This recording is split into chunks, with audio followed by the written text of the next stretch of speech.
is we're going to get started. So I should be able to share my screen with InDesign.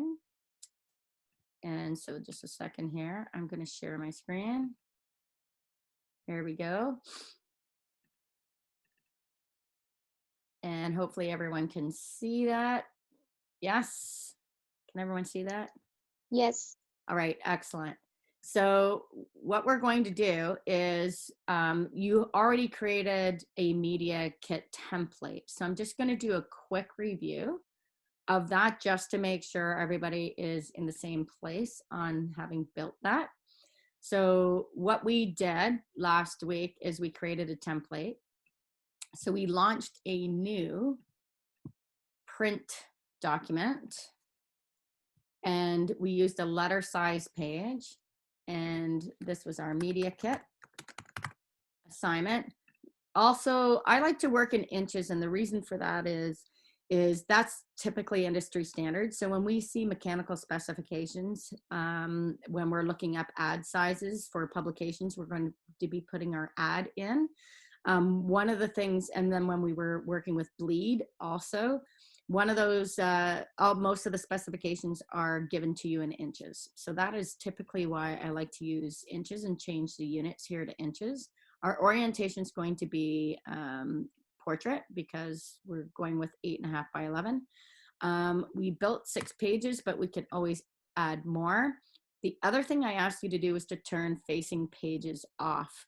And the reason for that is so that you don't have a right-hand page, left-hand page, and they're not stackable. Because with only, with media kits, they are individual pages. We don't have a cover, left-hand, right-hand page, left-hand, right-hand page. So like cover 2, 3 as a double page spread, and then 3, 4 as a double page spread. So what we want to do is have facing pages turned on so we can just scroll straight down from page to page without having to go back and forth and break up our pages that way. That way it also allows you to move your pages around. So if you don't have one in the right order, or you have to include a new page and they're supposed to be individual pages, that way, instead of having to print them out and reorder them that way, you can simply reorder the pages in your pages palette. So that is why we're turning facing pages off. We don't need to worry about columns here, but I do like to set up a 1/4 inch gutter, but I will show you how to change that in the settings in InDesign itself once you've launched the document. Our margins are set up for 1/2 inch, and that's going to be the visual frame in which we're going to keep our content inside the safe area of the trim size of the page. And we don't need to set up bleed because we're not going to be needing that. We're going to just be printing on a regular printer, which needs, it can only go to a maximum of 3/8 ink space inside that page. So that's why we want to have a nice safe area here. And we're going to create that. And here we are. So if we take a look at our page palette here, you can see we have 6 pages and they're all stacked one on top of the other. I think we're getting more people. The bell keeps going, so that's fun. More people are coming on. Oh, we have 19 participants now. All right, so now that we have stackable pages, what if you don't? What if you have left, right, like, so you have a single cover page, but you have 2, 3 side by side. So to fix that, you can go to File and Document Setup. If you've done anything in there where you need to make changes, like add bleed. So if I choose Document Setup, here I could always add more pages, but you can also do that in your page palette. But here's where facing pages is. So if you accidentally forgot to turn that off, you can always turn it off after the fact. Just note that your master page, though, will not cooperate with you moving forward. It's the one thing in InDesign that does not translate after the fact, but everything else does.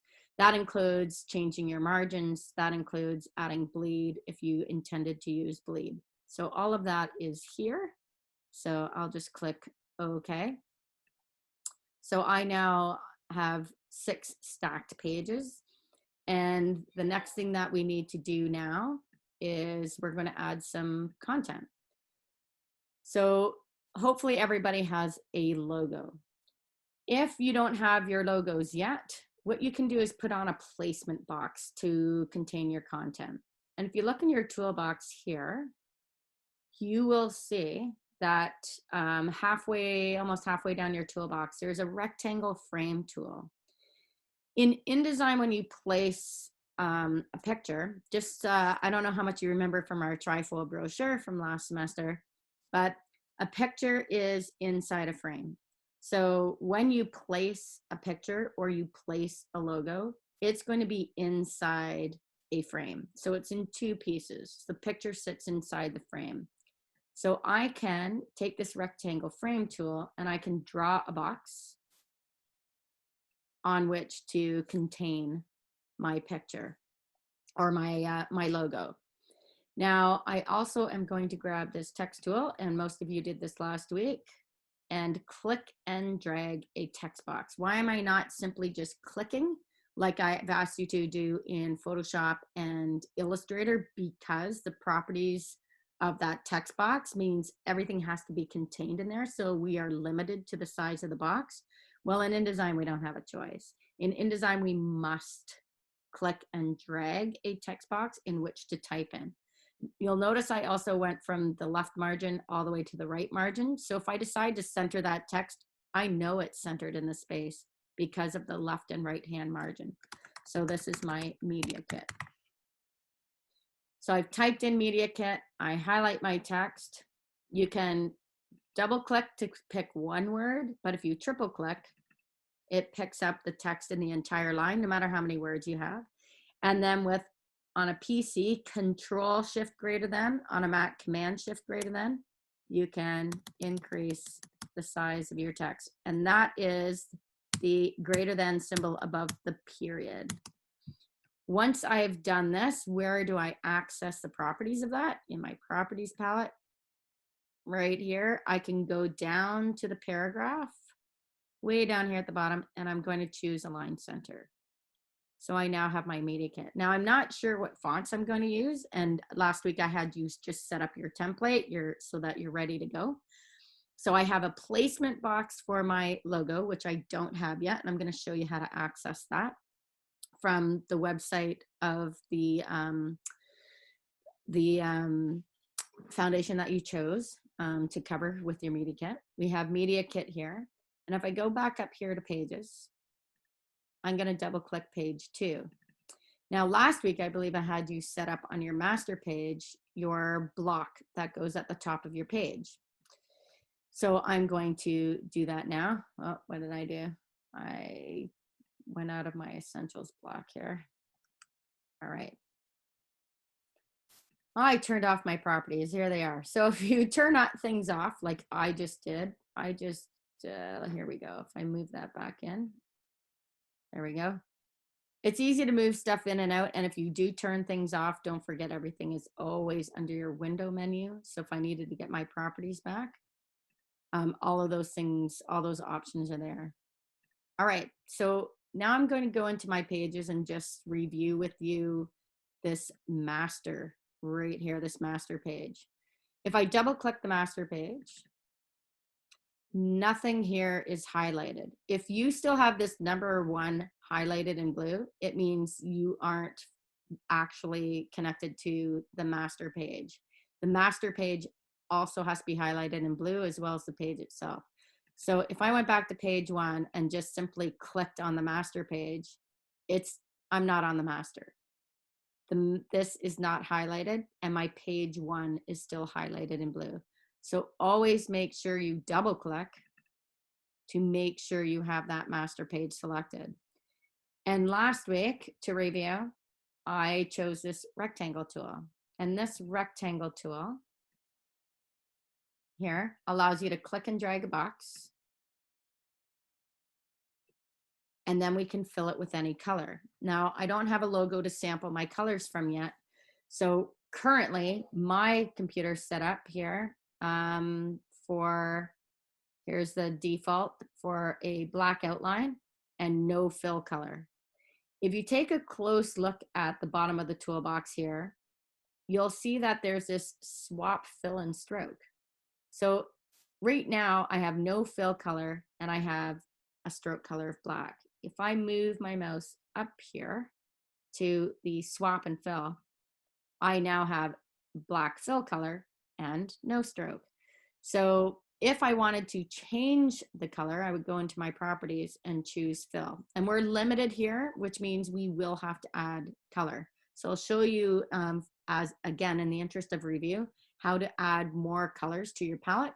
And the reason, again, why InDesign does not have this massive color palette, like Illustrator has a pretty nice color palette based on the 12-point color wheel, as well as grays, percentages of grays. But the reason why InDesign doesn't have that is because it's just basically trying to save us from ourselves here, which means we should only be applying the logo colors or colors that are relatable for repetition to the project we're working on. So it limits us. It only gives us a basic few colors.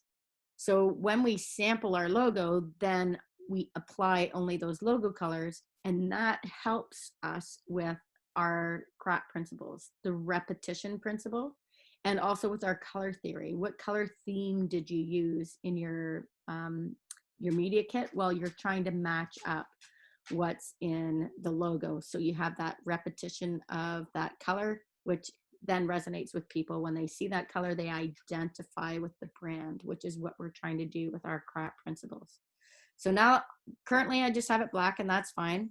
The reason why we're building it on our template is eventually we can just go back, our A master, we can quickly make a change. So now with my text tool, I'm going to click on that, and I'm going to click and drag a text box over top of this. Now, I'm in danger of, when I click on my text tool, of turning my black rectangle into a text box. How do I know that?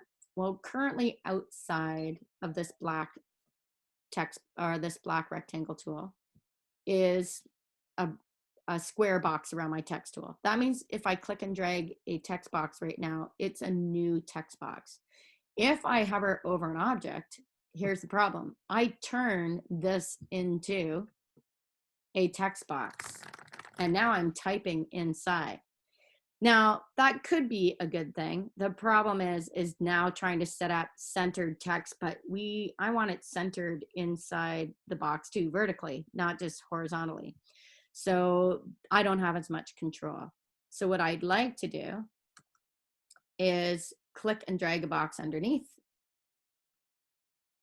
And I'm going to hold the command key to get my black arrow so I can extend that from margin to margin.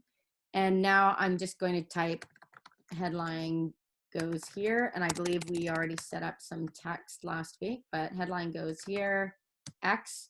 Why do I put in the X? To make sure on a spell check, I can find it later. So now I'm doing Control Shift or Command Shift greater than to increase the size of the text. And with fill, I'm going to change that to paper. So the reason why it's not white and it's called paper is because you can print this on any color. And so if you choose white or paper, it means the color of the paper is going to show through, and that's the color you're going to have. You won't necessarily have white, because if you're printing on blue paper, then it's the blue that will show through. And that's the reason why paper is there instead of white. And now with my black arrow, I'm going to click and move that right over top. And now I can control where it starts and where it finishes. And I'm going to clean up my box to contain my text. All right. Sorry, I have to let the dog up on the couch because he's old and he's bugging me. Just a second. All right, bud. Hop up, up, up, up. Oh, there you go. All right. All right, my dog has joined us. Where are you? There, say hi, Dexter. Hi, Dex. He's a little annoyed with me right now. All right, so now that we have our text here on our master page, what does that mean for the rest of our pages? So now if you go to any of your pages here, whoops, look what happened. I've added it to my master page because each one of these pages in my page palette has the letter A in it, which means each one of these pages in my live page area is connected to my master page. How do I get rid of that on my cover? Because I don't want it there. So if you take a look at the master page, right above it is none. If I take that page, I don't double click it, I don't add anything to it, I want it blank. So I click, hold, and drag it over top of page 1 until it highlights, see that? I drop it, and it removes the letter A, so it's no longer connected to the A master page, which means it's not going to have the properties of that A master on it anymore. If you want to bring it back, if you did it and you want to bring it back, all you have to do is click on the A master and drag it back on. So you can add or subtract it at any time. You can turn, and you can add more master pages as well. So that's how we're going to deal with that. And now we're ready to go. The next thing we need to do is to start adding text and pictures. So if you had trouble finding what you were looking for, what I did is I went to, and I think, can you see this screen as well? I'm not sure. Can you see the video screen? Maybe you can't. I don't know if it's turned it on. Let's see if under new share, I also want to share, here we go. I'm learning this as well. I'll share my whole desktop. Or here we go, Safari. Here we go. Are we doing all right? I should check your, no. Oh, hi, Dex. Dexter says hello. All right, what I'm going to do is we are going to go to where I was, which is the Waterloo Regional Police. So if you're looking for, here we go. If you're looking for information, you can see that they have a media center. You may or may not have been able to find a lot of this information online. So I go to the media center to see what's here. They have media releases, which is great, which is something that you would be responsible for writing if that's part of your job. And I think most of you met my friend Sherry Greeno at your event, your IC event. I worked with Sherry for 20 years at the Record. And she's now, I know she looks half my age, so, but it's true. She's almost my age. She's the manager of corporate communications. So her job is to write these releases. So we have all this information here we can use for our content page. So this is what I like to do. I like to select this information here. So I've got a contact page to put in my media kit, and I'm going to select it. I'm going to Control or Command C to copy it. And then I'm going to launch Word. And I'm going to share that too. Maybe I'm going to have way too many things to share. Looks like, here, let me go to desktop.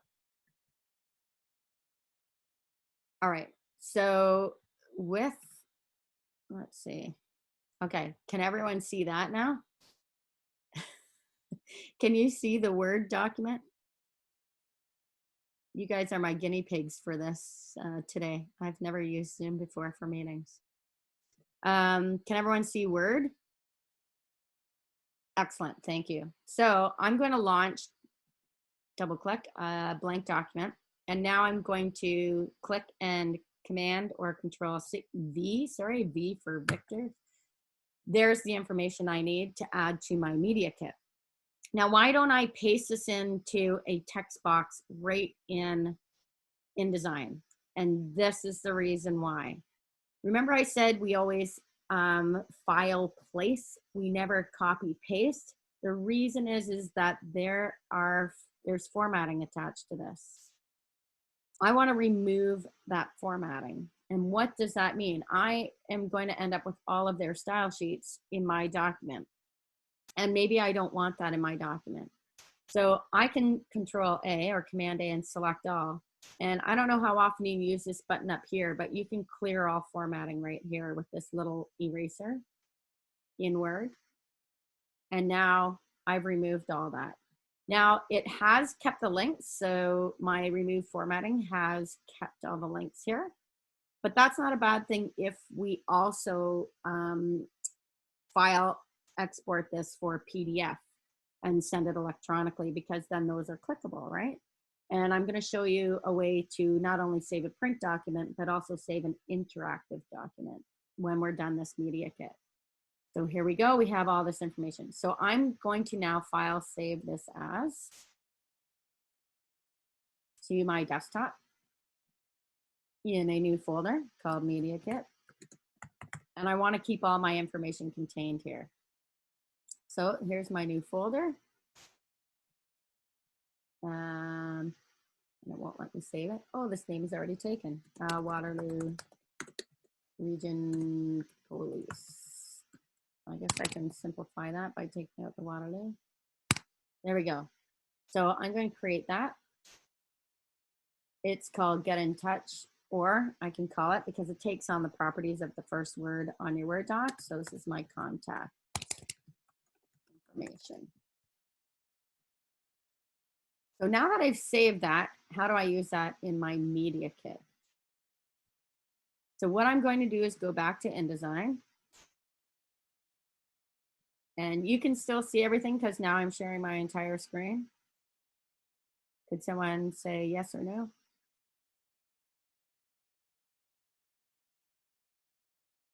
Thank you very much, Kathy. All right, so what we're going to do here is on my very last page is where I'm going to add contacts. So I'm going to move this over a wee bit. So on my page 6. So I'm double clicking page 6 to make sure it's highlighted. How do I know?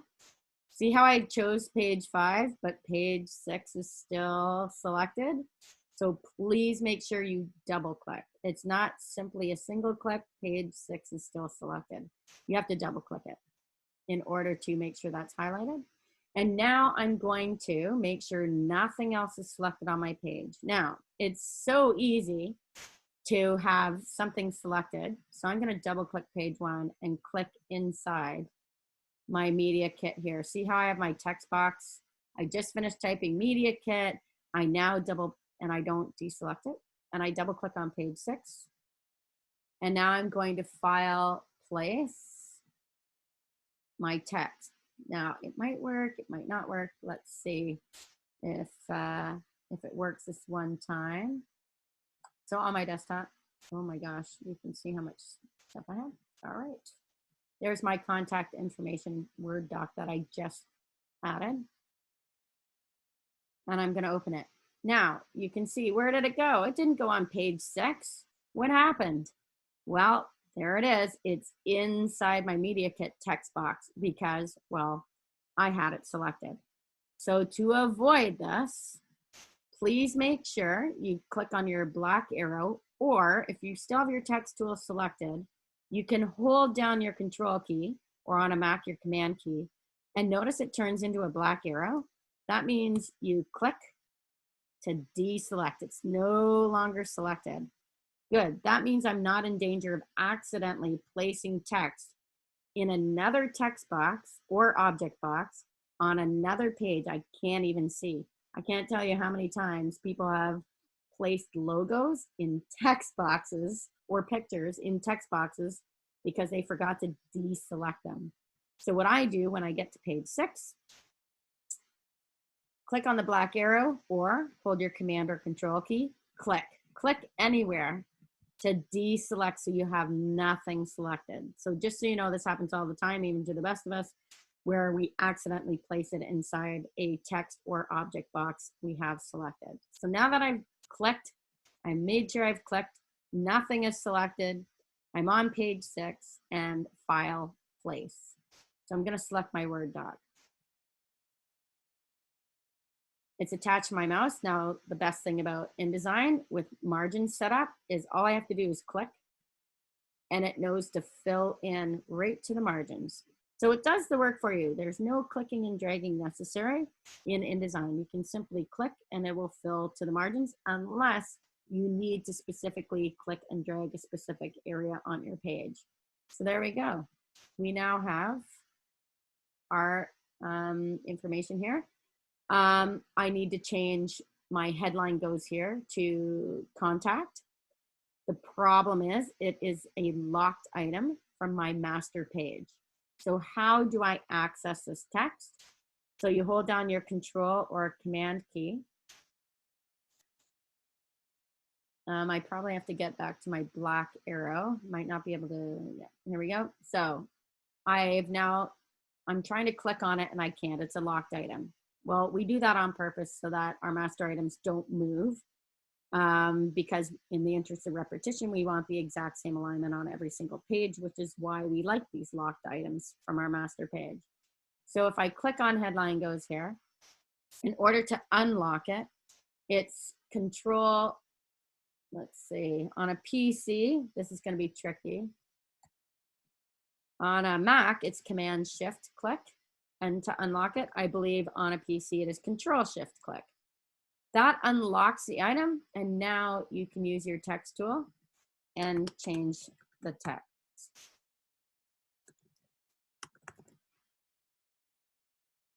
There we go. So you can unlock master page items by Control Shift click with your selection tool, your black arrow, or on a Mac, Command Shift click. So now I've changed it. Now, one thing I want to show you too is if I don't have enough room in my box, we have a problem here.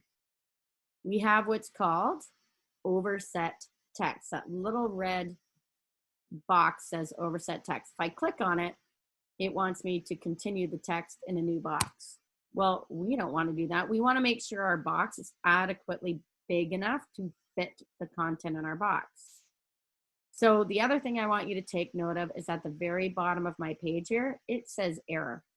If I double click error, the bottom of my page where it says error, it's going to give me what's called pre-flight. Now this is something that I'm quite familiar with outside of InDesign because when pages come in, go to a printer, they do a pre-flight. It runs through a program to check pre-flight to see if there's any problems with your fonts missing, your colors, overset text, all sorts of things.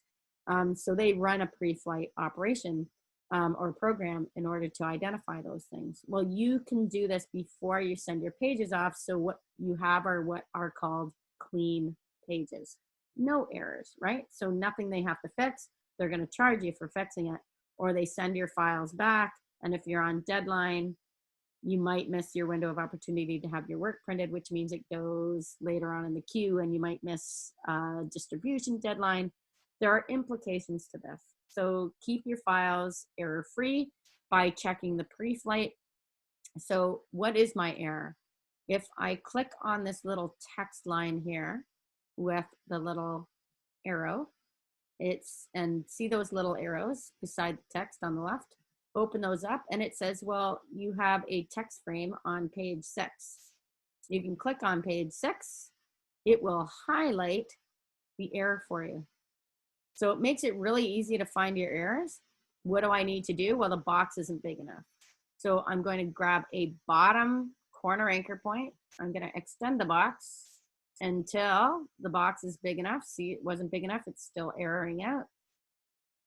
As soon as it's big enough, oh, look at that nice green dot. We like those green dots. That means you're good to go. No errors. And the error has disappeared from your pre-flight. Perfect. I can close this window off and continue working.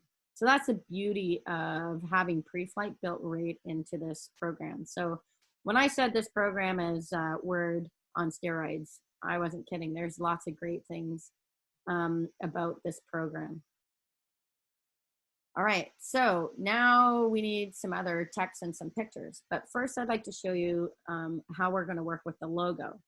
So I'm going to go back to, oh, I should probably answer some questions. Does anyone have any questions before I move forward? Because This is basically a lot of review, but also we're just starting to add text now. So if you have any questions, type them in. Keep my eye out for a second. Looks like you're following along quite well. Are we supposed to just copy and paste? No.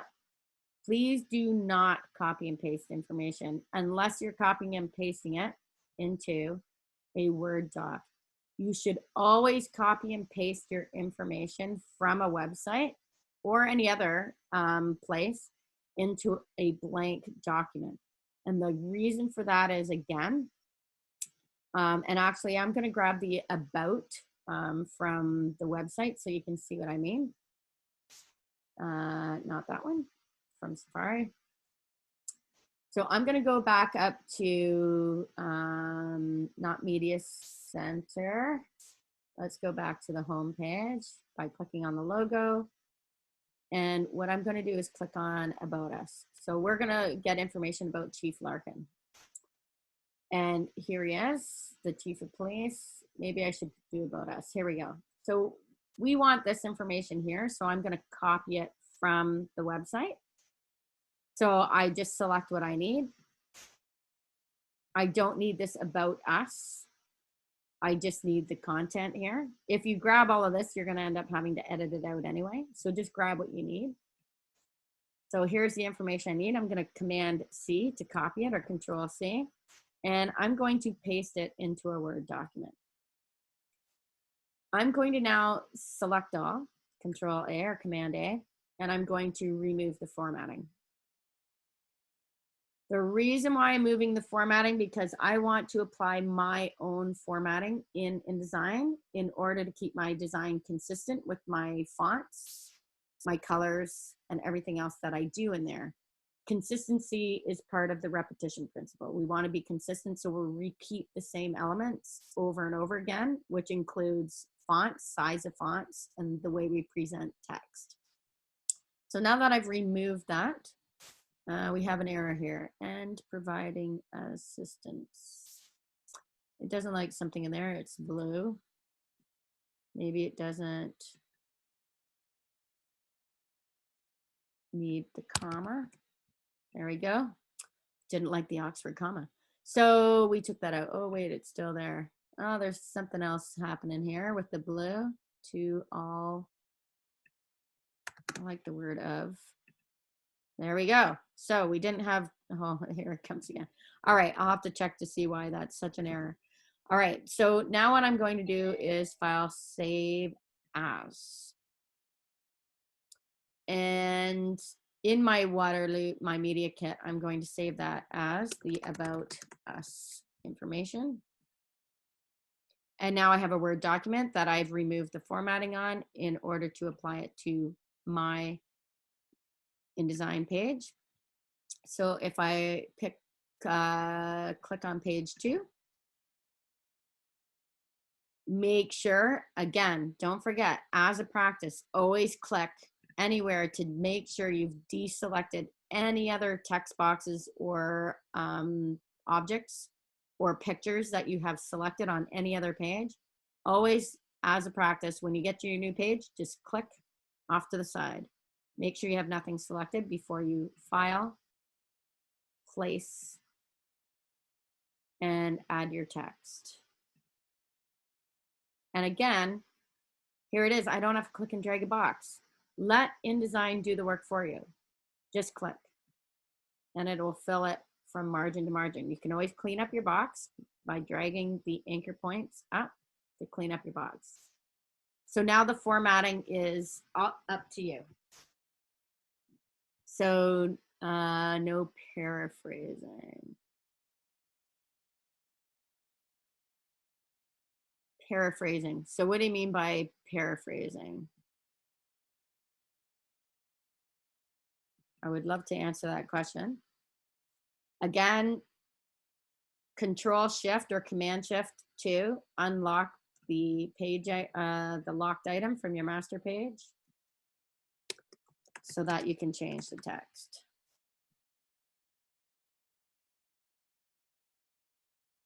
No paraphrasing. If you could elaborate on that. We haven't set up any of our, oh yeah, you can absolutely grab stuff from the website. Why? The reason why you can do that without any copyright infringement is because this is a media kit for that organization.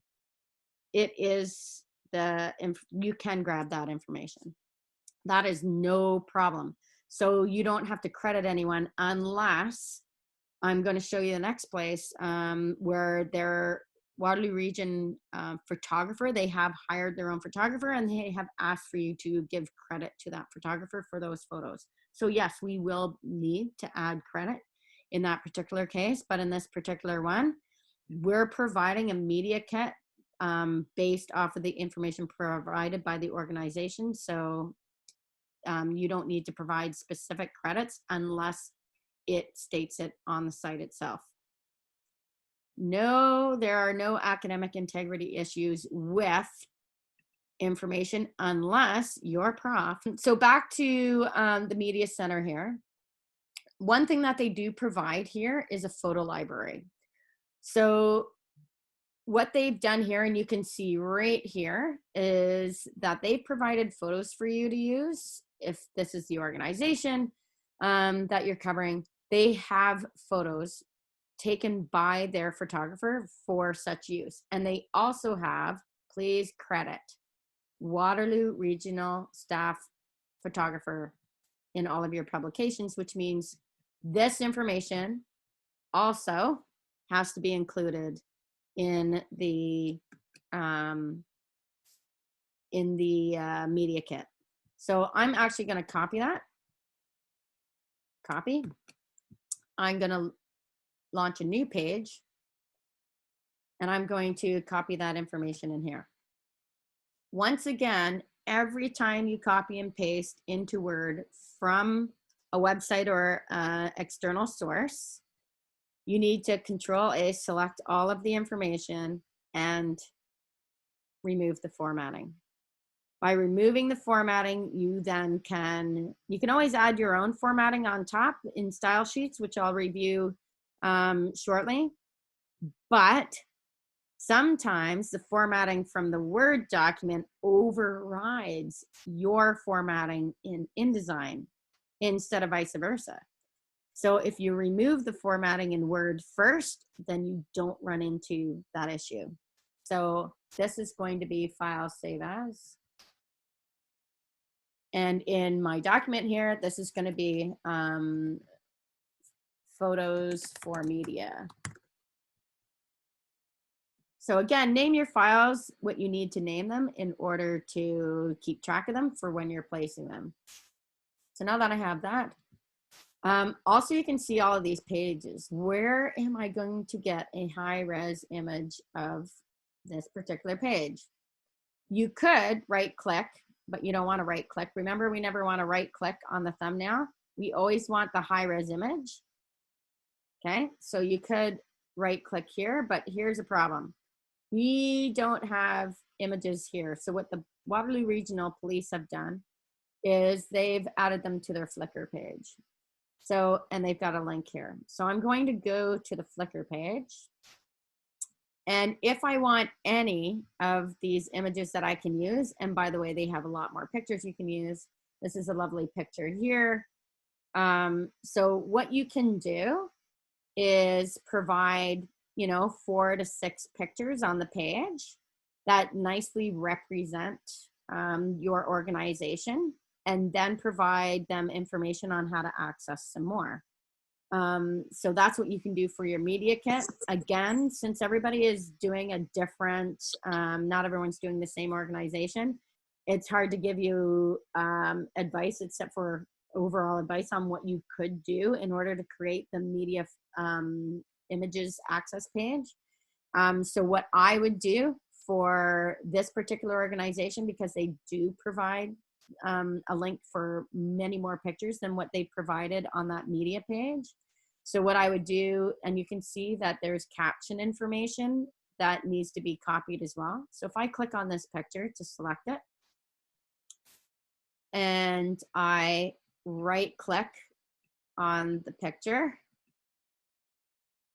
I wonder if I can download it. Oh, I might have to log in. Okay, this is how I get away with this. FYI. If I don't have the means to download and I have to sign up for an account and oh, it's such a nightmare. What I do, because these are going to be running a lot smaller on your photo page. So you can get away with doing this. You can take a screen capture of the image. So on a Mac, I'm lucky enough to have Command Shift 4 on a Mac, which gives me a crosshair in order to click and drag the crop that I want to take a screen capture. See that? Of the picture. So there's a screen capture of the picture.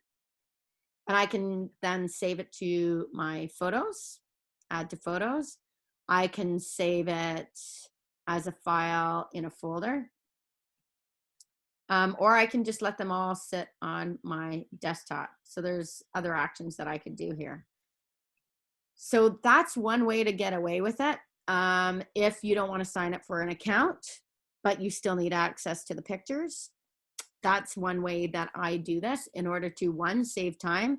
Two, sometimes you can ask an organization for their photos and they take forever to get back to you.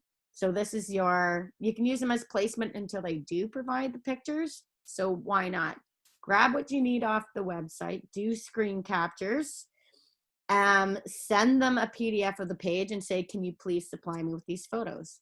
And so then there's no guesswork as to what they need to supply you. They don't have to go through a pile of pictures and provide you with some, and then they're not adequate to represent the organization based on what you are going to promote. So this is the way around it. So now that I have a picture, I'm going to do that again.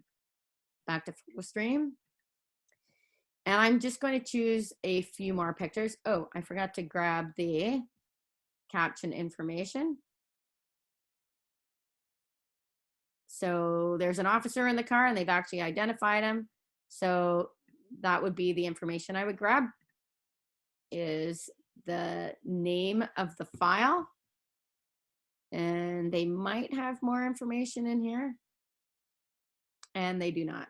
So you would have to find that. So here's Waterloo Region Police, Mark Arujo. So I'm going to Command C and copy that. Go back to my Word doc, Photos for Media. And I'm going to add that caption and put in brackets a little bit of visual identification. So Waterloo Region Police car parked in the street in Waterloo. I'm kind of guessing, aren't I? Parked in the street on a sunny day. Now, why would this be important? Because if you decide to write alternative text in a photo that is going to be online, you can use a description that goes into closed captioning, but it also, for people who are visually impaired, it will read out the information. So now you've got a nice description as well. So consider that when you're writing these docs, that you can add descriptions, and that can also help with all those things on, like compliance online for AODA, so accessibility. So that's another thing that you can do as well. All right, so we have no audio. I'm on, but you have no audio. Okay, if they don't have a photo library, do we just pick pictures from Google? Now, here's the problem with picking pictures from Google. So I had this discussion with my husband this morning because, strangely enough, if we go back to the website for Waterloo Regional Police, they didn't open that in a new page. If we go back to, which is a very strange thing here, that's right. Oh, hi, Gavin. There's no audio. Do you have it set up for internal speakers? Check your settings, Gavin, on your speakers and whether it's on internal or external. And you might want to plug in some earphones. So it should be using your internal speakers in order to listen to this. or turn up the volume. That could be something too. I know it sounds simple, but that happens sometimes too. All right, so now that I'm back to the Waterloo Regional Police, let's close that window. If I go to the photo library, so we have media releases here. So you can actually see, you're gonna have to draw those, right, everyone? Or write those up. Here's the best way to write a press release for an organization who already has media releases. Read the style and the tone of the language they're using in their own releases. That's going to give you a much better understanding of how they communicate to their target publics. So keep that in mind when you're writing your media release for Melinda for this assignment, that you read some of theirs and get a feel and an idea of their style and tone and their messaging, so that you can match that when you write your media release. Because every brand should have its own style, tone, message of like how they message, what language they use. Do they use any industry jargon? Do they stay away from that? How do they spell things out if they're using abbreviations? All of that is really important to writing your release. And then that release is going to be file placed in InDesign and printed off and added to your media kit. So keep that in mind when you're writing your media release. I've written many and I have read a lot in my career. So just keep that in mind. All right, so one strange thing about this website is we have Chief Larkin, but we don't have a photo. We have the board members and they have pictures, but Chief Larkin does not. And then we have their contact pages. So here is the full organization. And usually when I go under contact us, I tend to choose individuals. I mean, we're in media, those are the people that we would want to contact, right? Which is what I copied and pasted. So we go to About Us, and there's also this information here. There's no picture of Larkin. So the question was, can you go to Google? So let's see what happens when we go to Google. We can go to Chief Brian Larkin and see what we can find. And there's going to be a lot. So there he is, but who shot the picture? Okay, ooh, there's the Ezra Street Party information. All right, so here's Chief Larkin in a video. We need images, correct? So let's go to images. Well, there he is. Here's the problem. Who shot the pictures? The Record, the Waterloo Chronicle, Global News. So now you're going to need to get permission to use those photos. So you can use them as a placement, knowing that when you write the caption, put XXX, get permission to use this photo, because they haven't provided any. And even his Twitter account has an illustration of him. It's not even an actual photo. So my husband, who's a photographer at the Record, said, well, this is really strange because he really loves the camera, and yet he doesn't have a picture provided on the website. So what you would do is you could grab a nice picture of him. This is I wonder how old this is. Let's make sure it's fairly recent. Dun-dun-dun. There's lots of nice pictures here. He looks a little younger there, doesn't he? Here's a nice one. All right, but he has glasses in this picture. So how does he identify with himself now? So this is why you would want to ask the organization for a photo. All right, so does he or does he not want his glasses on in his picture? Well, he's got them on, he doesn't have them on. He's got them on, he doesn't have them on. This looks more recent. Does he want his cap on?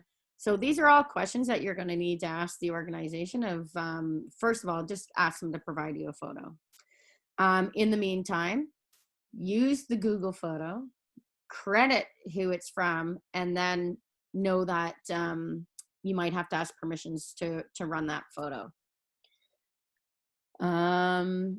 And that can come at a cost. And sometimes some organizations like the Record might let you use it for free, but they might ask for a price to use that. So if you're writing for the organization, they should be supplying you with those photos. So once again, how do you use those photos? Here's the chief of police. See how it says may be subject to copyright? Well, that's exactly what you're going to have to see. So this is the record.com. Can we? There we go. And oh, look whose picture it is. It's my husband's picture. So we are going to grab his photo. I'm going to select the caption information. Again, I'm highlighting the text on the web page. I'm going to copy it, go back to Word and add that to my information. And what is this picture of? Head shot of Chief Brian Larkin. I'm going to select that information and I'm going to remove the formatting once again. So no formatting. I'm going to select the photo. I'm going to right click on the photo and I'm going to save the image as into my folder. And this is Chief Brian Larkin.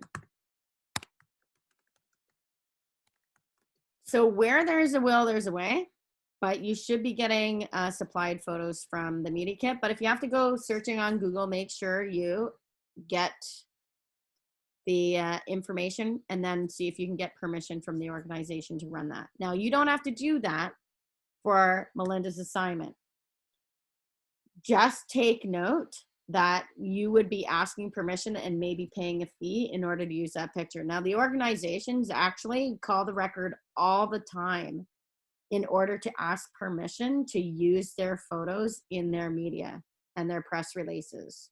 So they do pay for the option to use these photos. And that's the way often it works with nonprofit organizations or essential services organizations like this, where the media covers them all the time. And in that regard, a lot of photos are taken.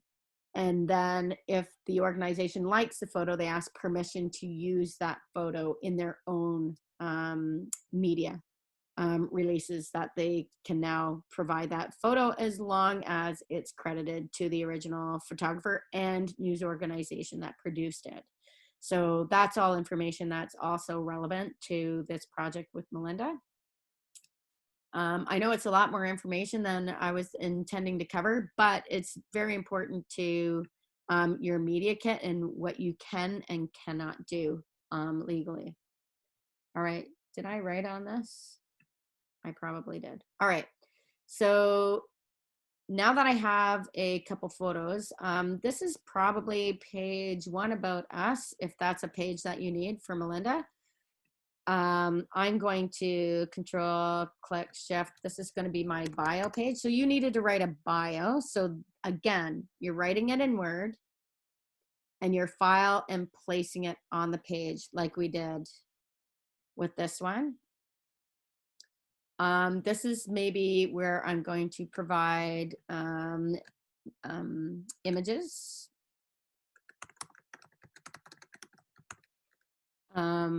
So depending on what you want to name it, what did the organization call it on the page itself?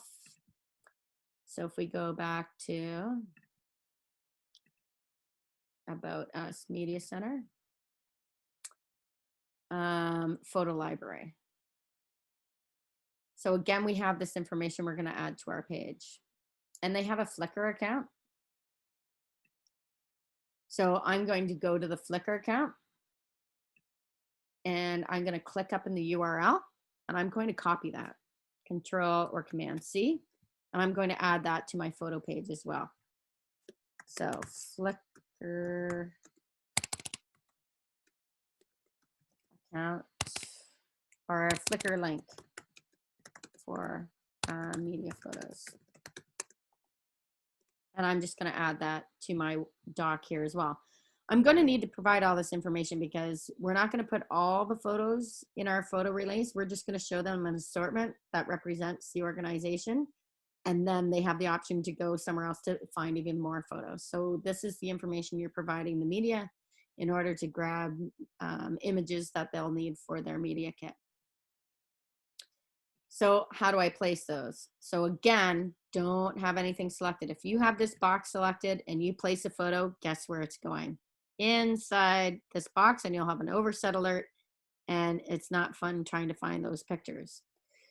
So I'm going to show you what that looks like right now. So I have the text box selected. Let's see what happens when I file place Brian Larkin's photo out of my folder.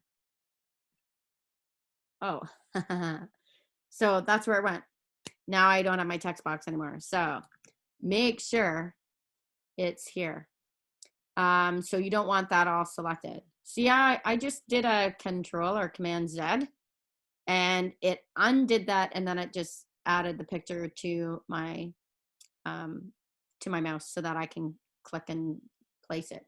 So if I simply click and place my photo right now, I don't know how big the picture is. So what you can do is click and drag the size of photo that you want.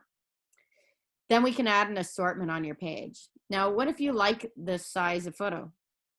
And you can now add all the other photos the same, in the same realm. So what you can do is, with the black arrow selected and with the picture selected, hold Alt, or if you're on a Mac, hold Option, and click and drag a copy over to the other side. See how I have two identical pictures now? What if they were too big, right? And they're outside of my margin? I'm going to select this picture, Shift, click, so I have both pictures selected. How do I scale them both down at the same time without just changing the frame with the picture inside the frame? Remember, it comes in two pieces. You hold Control Shift, or on a Mac, Command Shift, corner anchor point, and it allows you to scale the frame with the picture inside the frame at the same time. And now that I have that done, I'm going to Alt, or on a Mac, Option, click and drag two more copies. And I'm paying attention to my mouse, because if you notice on the right hand side of my page, there are little green arrows that show up that tell me that I have exactly spaced those out. So now I have repetition in the space between my photos. So do I need 6 pictures of Larkin? Nope. I can click on that picture. I can right click on it, and I could replace it. Can I? I can erase it here, but that's not what I want to do. We're going to work with the links palette. All right, before I carry on, because I'm going on and on and on, was everyone able to place a photo on their images for media page? Even if you don't have anything to place, you can use a frame and place a frame.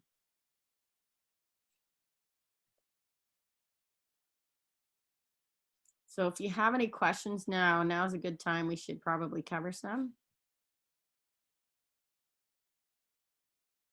So we have, this is what we have so far. We haven't even placed the logo and applied any fonts and colors yet. But what we're doing is we're basically doing an assembly line of what we need on each page. We'll apply colors and styles for fonts and colors later. So no questions? We're good? All right, let's carry on then. So in order to replace these pictures, you can double click. And if you notice, if I zoom in, when I double click, you can see I now have an orange frame. So if I extend that picture, I've distorted him. You never want to distort. That's where you hold the Shift key. They removed that option in Photoshop to hold Shift. Now it automatically stays in proportion. But in InDesign, you still need to hold the Shift key if you're going to keep your objects in proportion. So if I don't need this photo, but I've got a frame for it, I'm going to double click until I get the orange frame, and I can just delete that photo, but it keeps my frame in place. So I can click on it, file, place, and it'll place the image in the frame I have selected. But what you can also do is you can go to your links palette. Your links palette is here, and it's showing you on that particular page, there are, see how many there are? There are 5 instances of the same photo on page 4. So if I want to replace one of those, then if I double click it, let's see, it's not, let's see, there we go. If you click on the number, it will highlight and tell you which one it is, which is fantastic. So again, InDesign is very, very helpful in helping you with your design elements. So remember I did that screen capture of the car and it's sitting on my desktop. I'm going to use it despite the fact that I haven't taken it into Photoshop, I haven't sized it, I haven't done any of that. And the great thing about InDesign is you can place pictures from all over the place. They can be on your desktop, they can be in a file folder, they can be across the network, although I don't like working across the network because of interruptions, and it can sometimes even crash or like freeze your frame. But what I can do here is with the links palette, down here at the bottom of the links palette, it says relink. Or you can right click on the image you want to relink and choose relink. I'm now going to go searching on my desktop for that photo, and I have a lot of other photos on here, I realize. And it was a screen capture, so it's going to, on a Mac, it's going to come up as screen capture.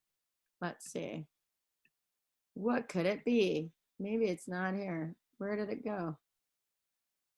I don't even know where it went. Oh, there it is. So there's my screen capture. See, this is another reason why I like to open my photos and name them so I can find them. So there's my screen capture I created today. So I'm going to open it. And there it is. It even sized itself to the box. How sweet is that? If it did not, and it came in as this massive, massive picture, if you go into your properties palette, move you guys over to the other side. If you go to your properties palette, in your properties palette is, oh, hello everybody. I think I might need to minimize this. There you go. I'm going to hide you at the bottom. If you need to fit this picture to the box, you have to not have double clicked and have the orange frame selected. Double click again to get the blue frame that the picture is sitting in. And you can do things like this down here in frame fitting. So fit, you can fit them. So let me distort this. So what if you distorted it too? You made a mess of the photo and it's coming in this horrible distorted spot. What you can do is under frame fitting and properties, again, you need the blue box selected. Frame fitting. I can do fit content proportionately, or I can choose fill frame proportionately. So if the crop doesn't quite fit the box, then you can fill it or fill it proportionally. There we go. So if you accidentally distort something like poor Larkin here, you go, oh dear, well, I'm done now. I've done all these other things and now I have a distorted image. Click on the frame, go to fill frame proportionately, and you have now saved yourself from yourself. So now you've got the proper image. But I don't need this image either. So I can replace, relink, right click, relink to another image. There, this is what we, remember this project? So see how it doesn't fill the frame? If I hit fill frame proportionately, it will make sure there are pixels filling the entire frame. Okay, but in this particular case, double click, get the orange box. I'm just going to salvage the frames and locate some other pictures to fill my media kit. All right, how are we doing so far? Are we good? Shall I carry on? Because the next thing we're going to do is, everyone's good? Excellent. All right, so the next thing we're going to do is our style sheets. Oh, wait, our logo. Let's add some color. Definitely want the logo. So I'm going to go back to my website. I have a lot going on here. So I've covered you all up. Here we go.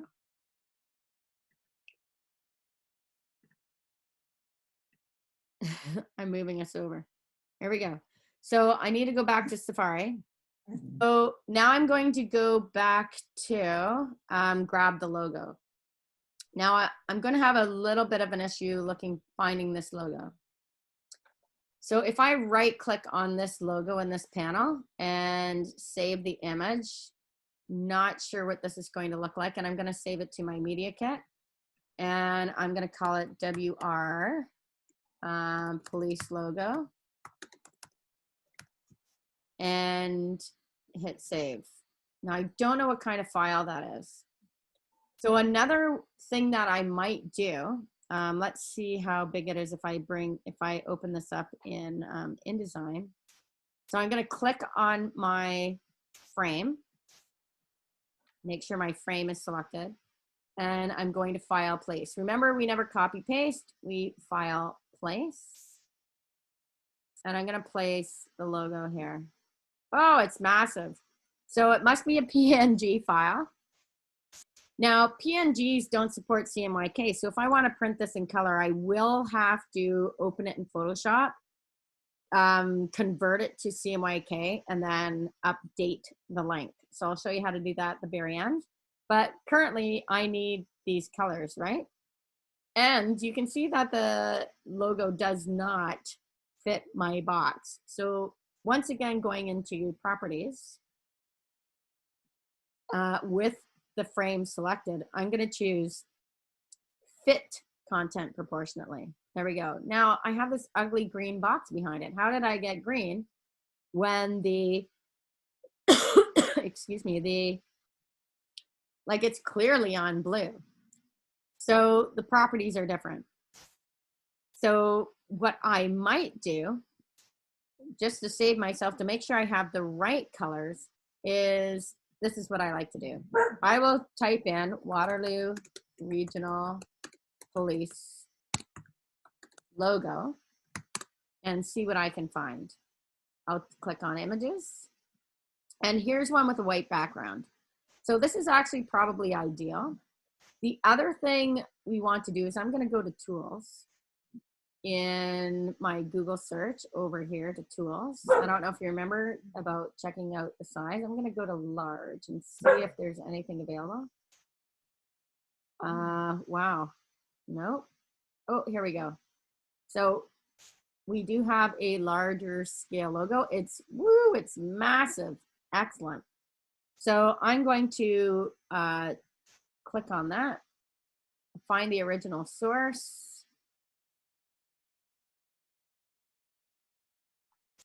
Please display. It's taking its time.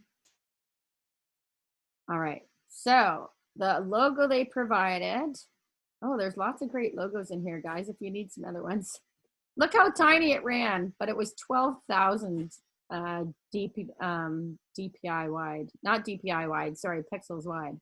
So if I right click on this, or I'm going to click on this logo, where is it going to take me? It's going to take me to their website. If I right click on this logo, let's see. Let's download linked file as. Nope, I'm not going to get it. So I'm going to go back to this image here, and I'm going to right click here and save this image as to. And if here's one thing I don't know if you know, that if I want to replace this logo I already have here, and I want the same name, I don't have to type it in. I can just click on this one. See how it assumes the name? You can do that in any program for anything. It now has the same name. I'm replacing the old one with the new one anyway. So why not give it the exact same name and hit save? Yes, I do want to replace that. Thank you very much. I'm going to go to InDesign, and you'll notice I've got an alert here. How come? Because it's been modified. I replaced, so if I go to links, I've replaced my old logo with a new one, right? So I'll just click on that, double click. I've now updated it. Again, the great thing about InDesign. There we go. All right, so I now have an image. If I want to crop out the crest, I have the option to do that. Control or Command Shift. And I can increase the size if I just want just the logo. In this particular case, I'm going to take the crest along with it. They do identify with both, so you could use both. So now I need to sample my colors so that I can add them to my swatches so I can use them in repetition, because currently I have very few colors to use in my colors here, my color palette, which would be under my swatches. So with this tool right here, the color theme tool, I'm going to select that and I'm going to click on my logo.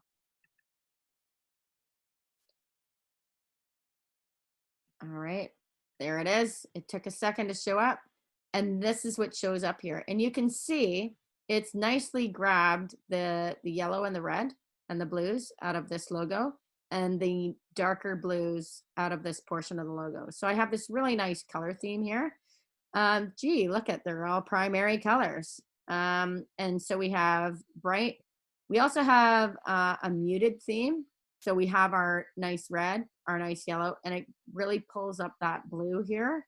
So you can always go down the list of colors that it has sampled to get the group you want. Notice that we don't have that really nice lighter blue in this particular theme here.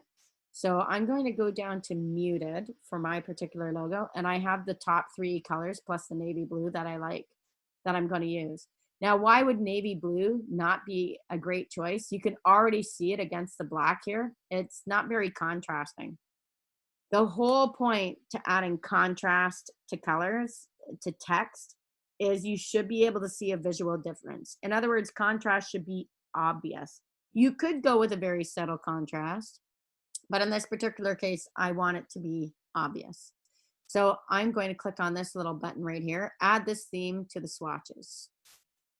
Now that I've added it, and if I want to change the media kit, okay, get out of there.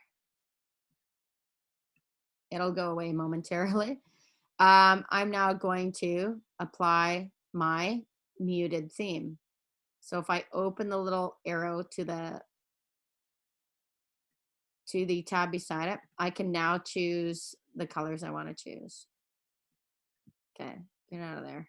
It should disappear as soon as I click on my arrow key. Oh, it's making a liar out of me. I'll move it off to the side. It should disappear. Let's see if I click again. Nope. All right, my computer's having a time with this. So I can select the text, and blue I prefer to use. Maybe the red. That looks better. One other thing that I would do also, it says muted theme. Well, this is the Waterloo Regional Police logo colors. So I'm going to double click muted theme and I'm going to name it. So this is my WR Police logo. So I know what color theme I'm using. Because you can always add, you can add a whole bunch more if you wish. So there's my media kit cover. And now let's cover paragraph styles. So if I go into my pages and I double click page 2, I want, with my black arrow, this box right here. Oh, it's locked. Remember, we locked it. Where is that locked item sitting? Well, it's on our A master. So once again, don't just click on A master because page 2 is still highlighted. Double click A master in order to highlight it. We can then select the locked page item and format the color. So there's my swatches. It might be in your properties palette. You can get it there too, fill color. And I'm going to change the color. I could use red, but I could use a variety of other colors as well. So maybe my banners will be blue and maybe my headline colors will be red. So that's completely up to you how you use the branding colors from the logo. All right, so what happens now that I've set it up on my master page? Well, you can see all my thumbnails now are blue.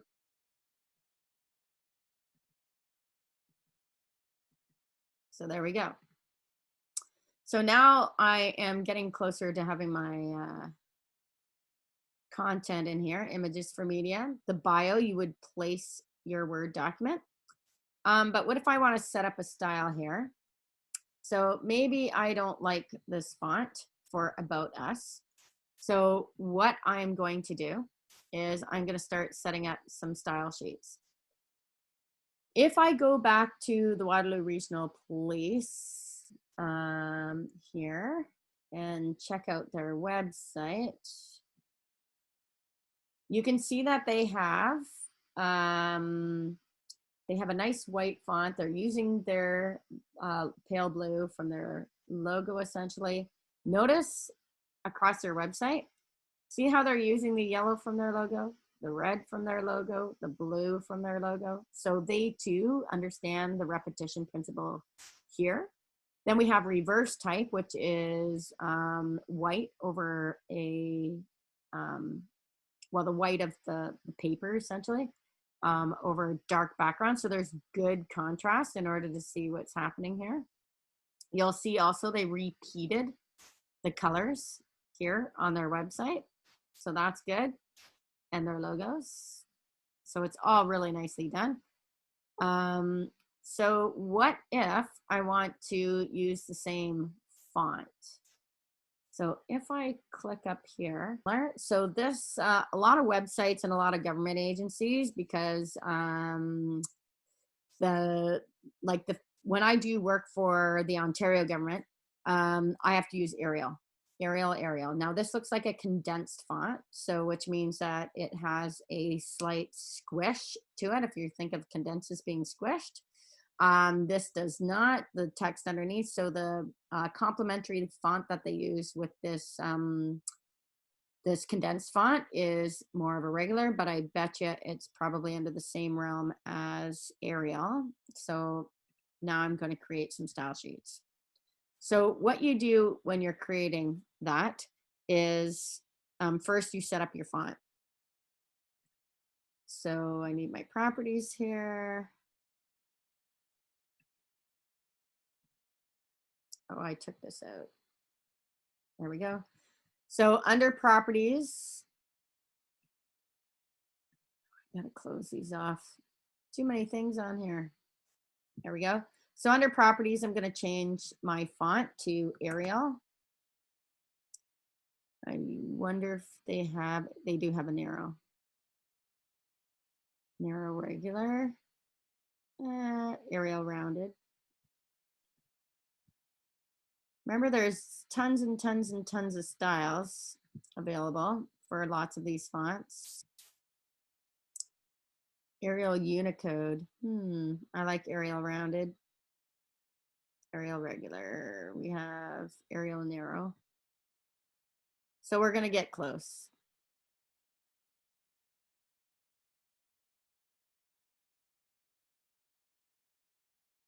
Oh, that's too bold.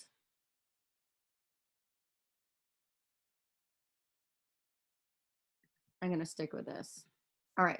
So I'm using Arial, and that's how I want all my headlines to look.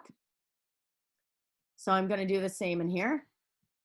Now, if you wanted to use a complementary font, so opposites attract, right? We have a serif font in our headlines, but we have a sans serif font, which is Arial is a sans serif font. So you could justify using a complementary font. So I could always change this back to this is default Mini and Pro in InDesign. I might choose like something like Times New Roman or Garamond or something like that.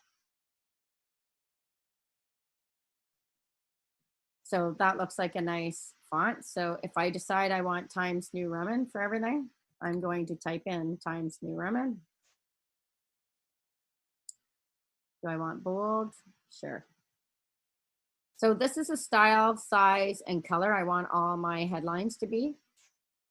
So this is a review on how to create style sheets. And style sheets mean whatever you click on, you highlight, or whatever text box you click on, it's going to change the style of that font to the color, size, and font that you chose.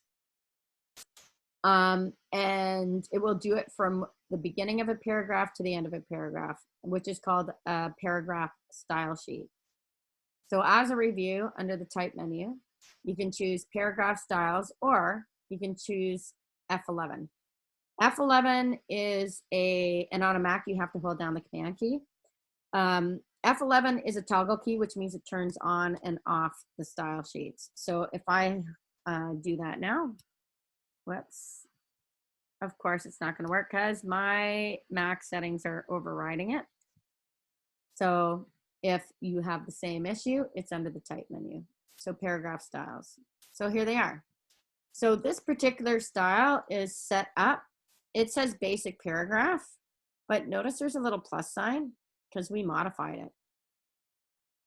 If I held down the Option key or the Alt key and clicked on basic paragraph, it gets rid of the plus sign and it resets back to its original setting. So now it's Minion Pro regular 12 points, exactly what it was before with a fill of black. But because I made a modification, there's a plus sign.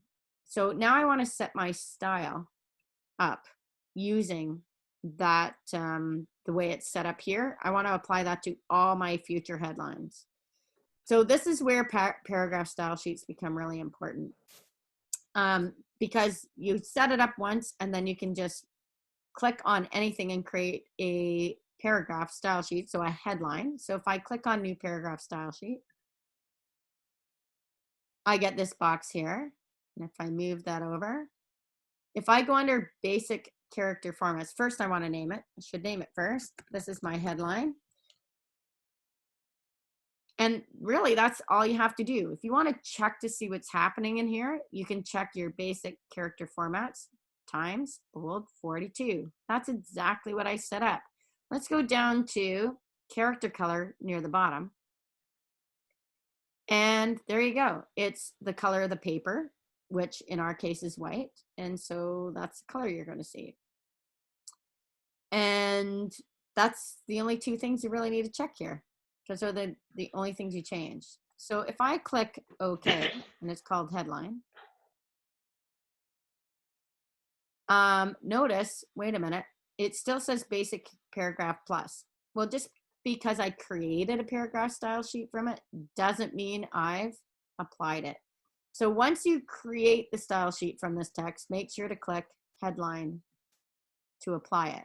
And why is that important? Because if you decide to make a change to this headline, so if I go through here and apply headline, and I click anywhere inside this text box and click headline, you can see that it takes on the new style that I created. This one's locked. So where else can I change it? I can change it also on my A master. You click anywhere inside the text box and apply the headline. You can see I don't have enough room for it in my text box. So black arrow. God. Click on the, we heard that. Click on the, whoever's Was yawning. it on again? Yeah, it's on again. Thanks for yawning. I hate this. Headline goes here. So you can extend the size of the box and make sure you have no errors at the very bottom of your screen here. Make sure that's green. Now, anytime I go to any of these pages, so now it's picked up the style because I actually haven't changed, I haven't unlocked it. So why is it that that master page item I created, why didn't it take on that new information? Well, we unlocked it. As soon as you unlock a master page item, it is no longer connected to the master page. Okay, so anything you unlock is now independent of the master page. So only unlock what you need to, leave everything else intact, so it becomes the only place you need to make changes to. Okay, so what do I mean by that? So if I unlocked, I'm going to show you by unlocking this blue box here. So again, that's Control Shift on a PC or Command Shift. If I unlock that blue box and I go back to my A master where I created that blue box, and I decide to change the colors in my swatches to one of my other branding colors. Okay, white on yellow, never a good idea because it's harder to read there. So I choose red. So now I go back through all of my elements. Oh, awesome. It made a liar out of me. It unlocked it. It didn't do that with my text, but it actually did it with my object, which is really weird because it's not supposed to do that.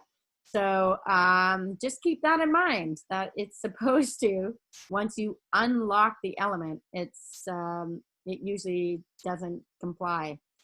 Text for sure, as we noticed, did not comply once it's been unlocked from the master item. But if I decided, well, I don't want them all red, I can go back to my master item. So I'm on my master page. How do I know? Well, it's highlighted. I click on the box again and I simply change the color and go back to all my pages.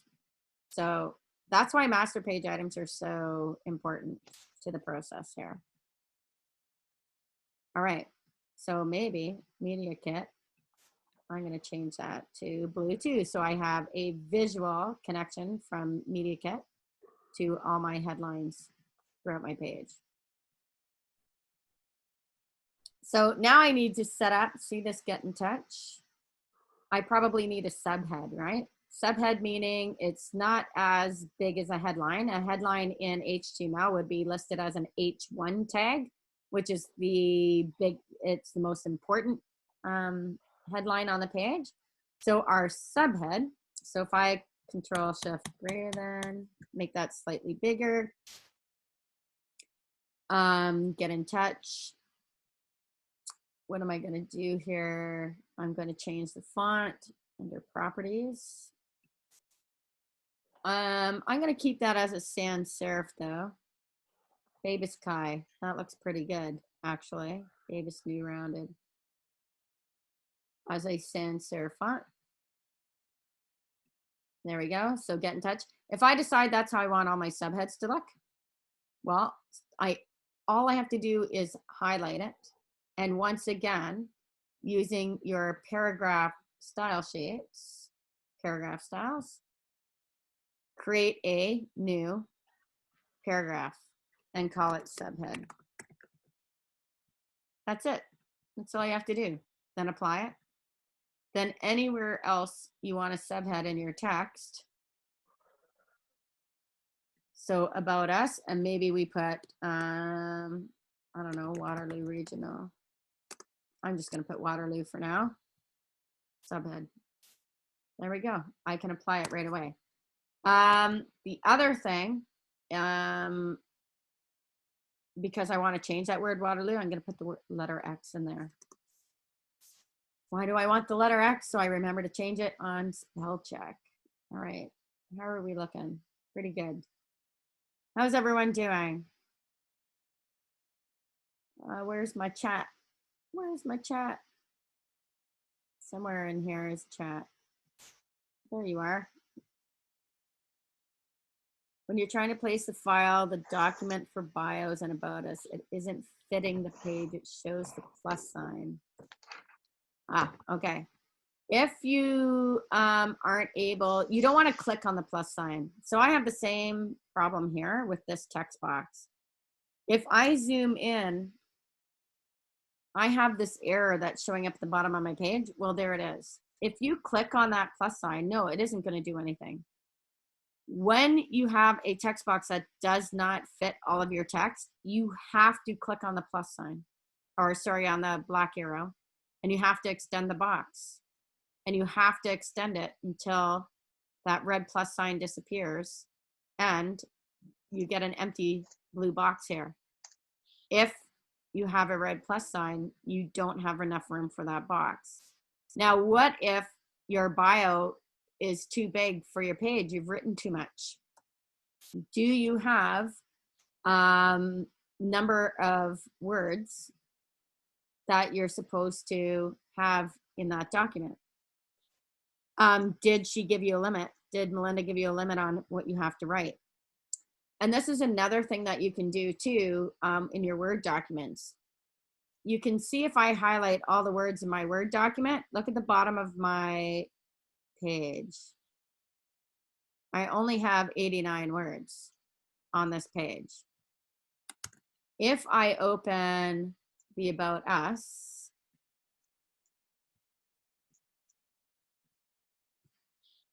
there we go.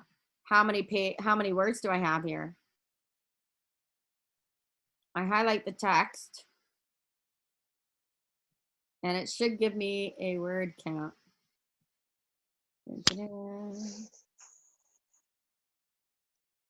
There is no limit to, okay. So this is a really good example now of what we can do. So I'm going to select all. So what if you have more than a single page of text and it's not all fitting? So I'm going to save this document and go back to InDesign, and I'm going to replace the text in here. So I'm in my text box, and I'm going to file, place my text, the About Us, which is now way too long to fill one page. Well, I should probably set up a style for that, right? See how it took on the properties of the last style I had? I'm going to get rid of my subhead. I can always add it again. One thing about text inside a box, even though I can't see it all, I can Control or Command A, and believe it or not, it picks up every single character, even what I can't see. So if you're wanting to change all of the text inside the text box, including what you can't see, you must do a Control or Command A to select all. That way, if I go back to normal, or what if I go back to basic paragraph, now I've reset my text. I can always set it up for a new style later. Okay, there's normal. That came in from your Word document, by the way. It created this paragraph style sheet when I placed that text. That normal is the style sheet in Word when I took out all the formatting. If you didn't take out the formatting, guess what? It would just fill this whole thing full of formatting. And then you could always use it, or you've got a lot of extra formatting you don't need. So I'm going to take my black arrow, my selection tool, and I'm going to grab this bottom anchor point and drag it all the way to the bottom. Great, so I filled my page, but I have a problem. I don't have enough. I just don't have enough room for this page. So this is what I'm going to do to remedy that.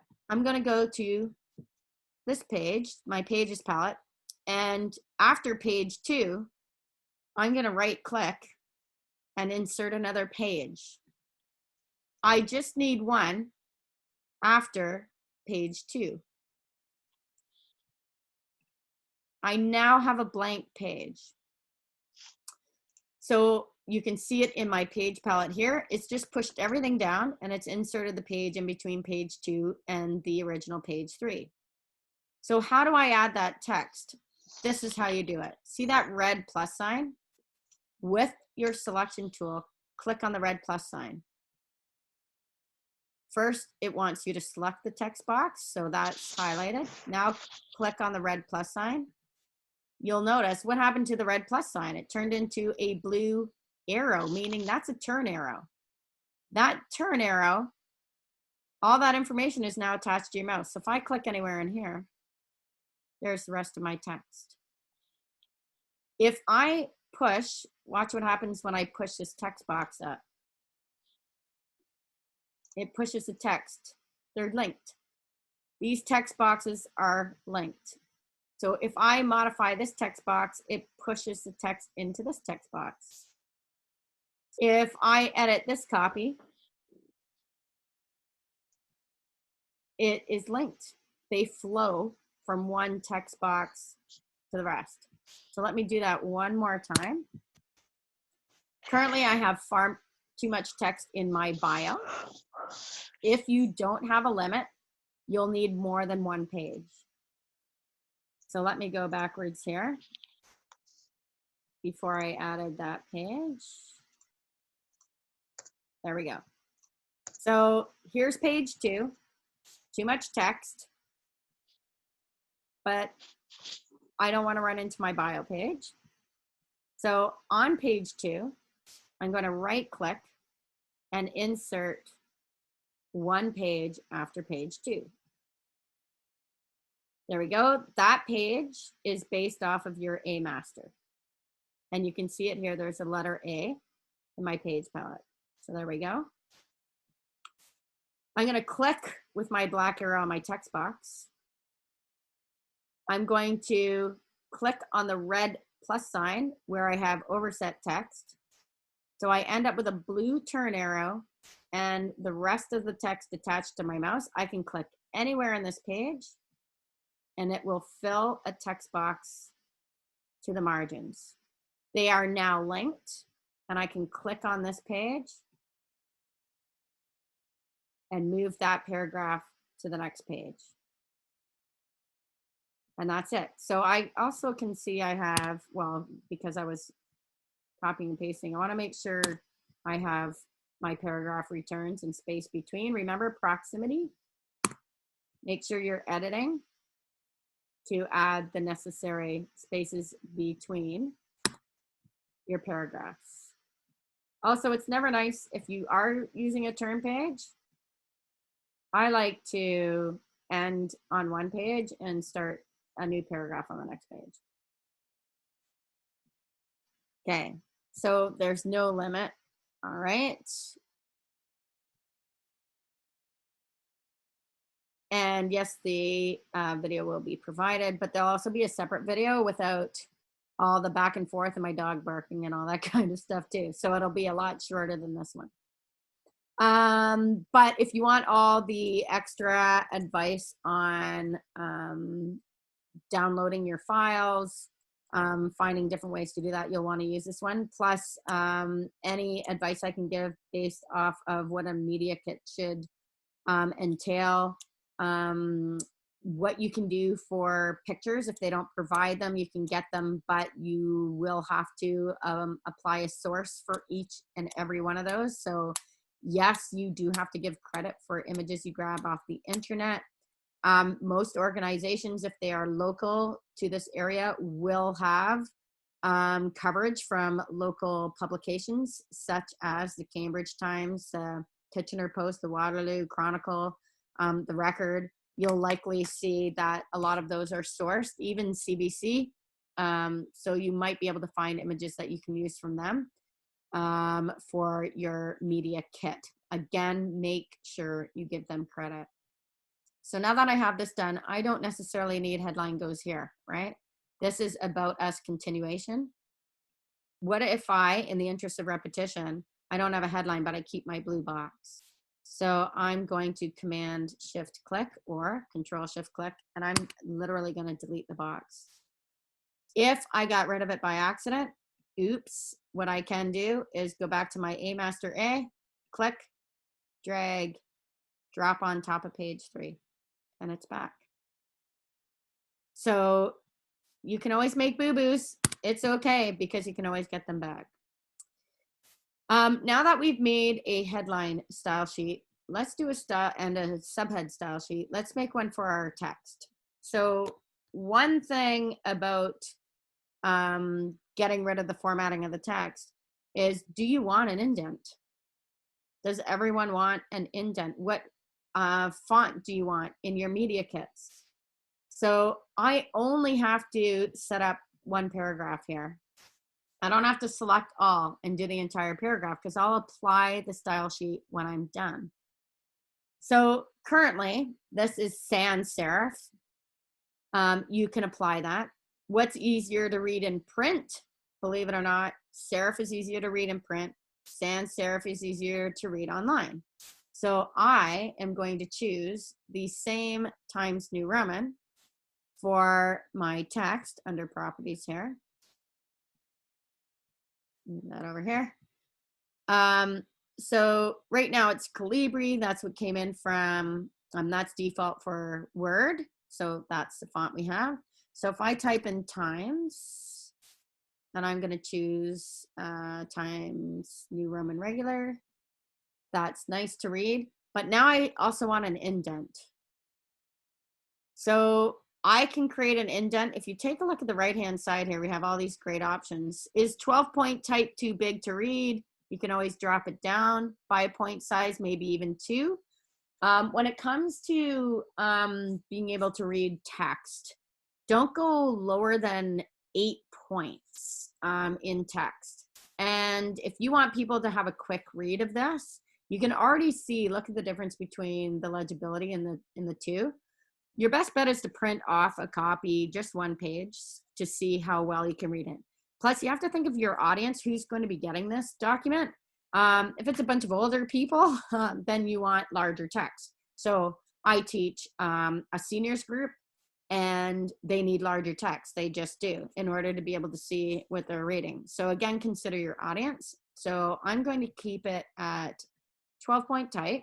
It seems large. I could pop it down to 11, but I'm just going to keep it at a larger font in order for quick legibility. I do find that the descenders in this G in regional police is pretty tight to the ascender in the capital P here. Do you see how tight those lines in between are? That's called leading. So I have 11-point type. I'm going to increase the leading. See how that looks easier to read? There we go. So I've just added some legibility here with the leading. So that's much easier to read across.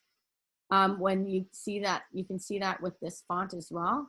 So that particular font was harder to read based on its default settings, and this font's easier to read with its default settings. So remember that type isn't all built the same. So now that I've got this, now I need an indent. How do you create an indent? So we can do some more settings here. You can even add bullets and things like that as well. So, whoops. I want to add an indent. I don't usually do it in here, so I'm going to show you one of my favorite places to add specialized characteristics to a page. And hopefully I can find it here.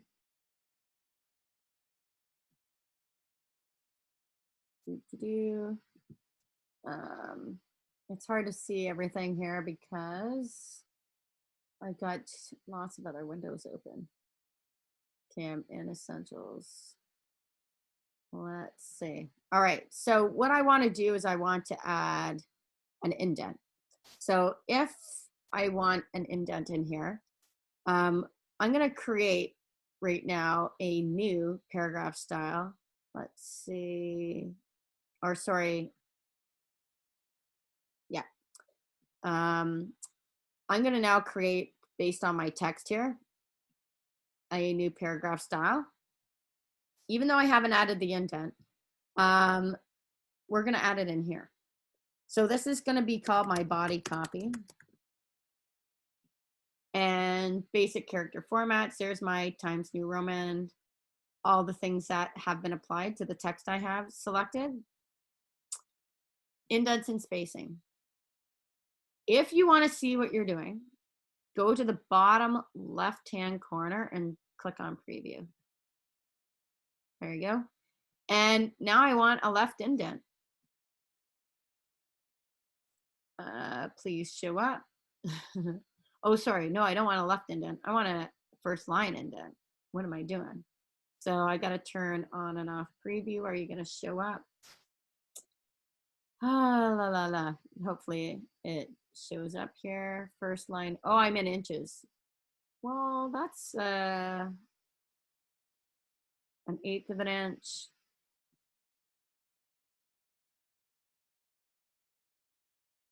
First line indent. That's a 1/4 inch. Come on now. Preview. Preview. It's not preview. I probably have too many things going on. Okay, let's just pretend I'm going to go with a 1/4 inch. That's a pretty big indent, but I'm going to go with a pretty big indent. You can even set up the space you want between your lines. You can set up a right indent. Why would you do? Last line indent. Why would you do that? And you can also set up space after. Don't do both. You only need either space before or space after. Anyway, so that's what I have set up for my indent, a whole 1/4 inch. You can set up tabs. These are pretty neat to use, but you can get creative with those. So if we go to indents and spacing as well, you can also see that you can set up your alignment. So if you didn't want ragged right, this is a line left, which means the right-hand side of your page is going to be ragged. If you want it all to space out evenly and line up, you could just justify it. So full justify, which means it'll be a line right and a line left. I don't recommend that with this long amount of text. It's great for narrow columns like in a newspaper, but I wouldn't do it here. So now that we've done that, let's see if it cooperates. So I'm going to click in here. Of course, it's not cooperating. Body copy. Now it's showing it. I think my computer's just having a hard time. Let's try to apply that again. Come on, baby. So it's working for some and not for others. So it appears that, ooh, I had a new paragraph. So that means I need a space, right? So every paragraph I click in, I can add the new copy. If I Control A and select all the text, notice it also selects the text on the next page because your text boxes are linked. I can apply body copy to all at the same time. So somehow there's no, oh, you know what? I did a shift return. I didn't do a full return. That's why. So it didn't add the indent. So now I have full indents. Notice I now don't end on a paragraph. So I'm gonna switch that to the bottom. There we go. And on a paragraph, and then we continue. Oh, so if you do a shift return because you don't want the full space, it will, you've modified the text. So there we go. That's why I didn't take on the paragraph return. All right, so that's how you do that. Oh, here's another one. So I'm just copying and pasting now, obviously. Text that's already been there over and over again. Their full paragraph return. Make sure you do your edits. So there we go. How did everyone do?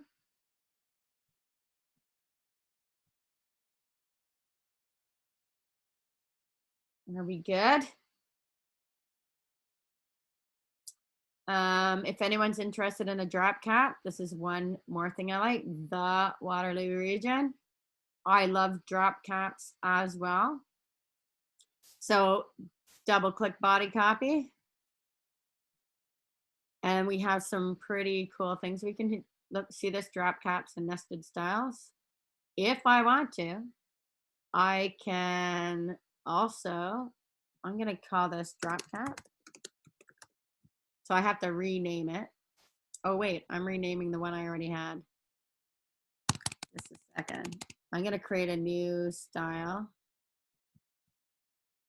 Let's see, duplicate this style because I just want to add a drop cap to the top, to the one paragraph. So drop cap.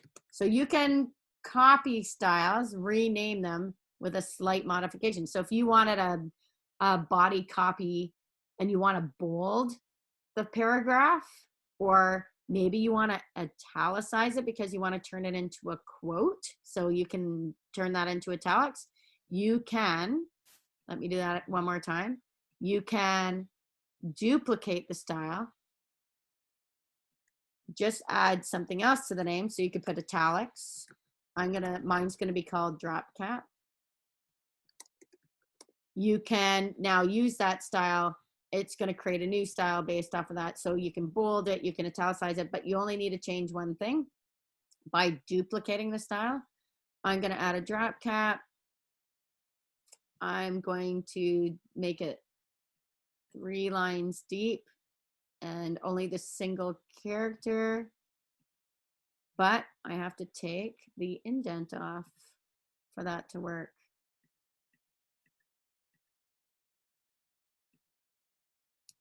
Of course, it's not previewing. Let's see what that looks like. There we go. So now I have a drop cap. Why are drop caps a cool thing to use? And maybe 3 is too big. Let me go back to drop cap here. Drop cap. I'm gonna change that to only 2 lines deep. There we go. I can also change the color of that drop cap. Can I do just the, oh, I can't just change the individual color. That would have to be a character style sheet. All right, so now I've changed it to a single or 2 lines deep instead of 3. A drop cap, a nested drop cap, this is called, are nice to use because it's for navigation purposes. Where do you want people to look? Where do you want them to start? What if you started a whole new thought here in your paragraphs? There you've just gave them a reason to go, okay, this is part of this story, end of thought. Now I'm on to a new story. So you can do it that way too. I'm going to change that back to 3. See how all you have to do is double click it, select it again, make your changes. There you go. See how quick and easy that is? And maybe my basic character formats, I decide to make that bold. So now I've emphasized that particular paragraph. It's that quick, it's that easy. Double click, make your changes wherever you need to make your changes. You can change the font even. Doesn't always display the fonts. Helvetica Canoe. There you go. So you can make lots of decisions based on how you're going to create contrast in text for navigation purposes. What's important? Where do you want people to look? So that's not contrasting enough. I'm going to keep that at Avenir. It's not the best font, is it? All right. So I'm going to go back to Times, wherever I was. Times New Roman. Take it off of bold. So see how I can just make changes on the fly and say, okay, there we go.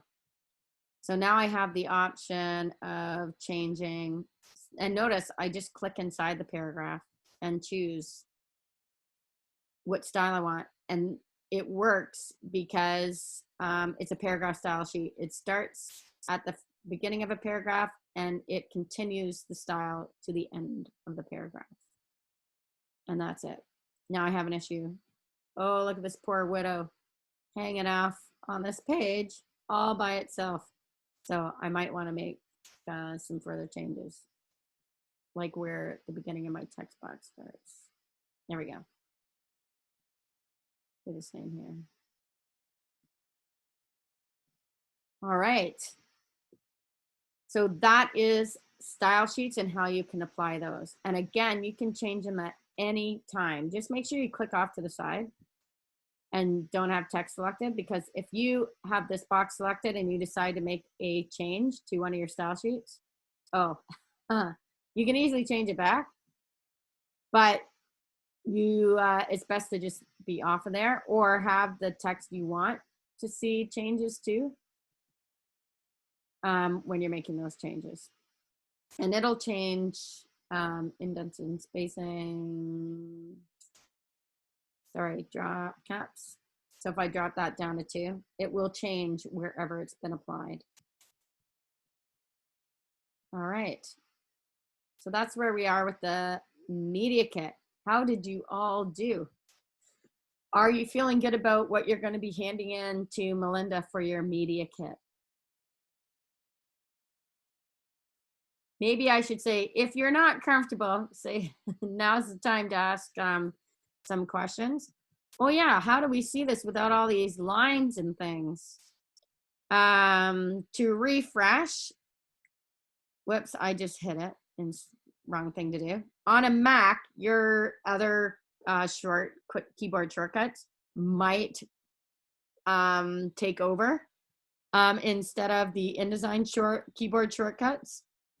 So Command colon or Control colon turns off your guides. See that? My margins are turned off.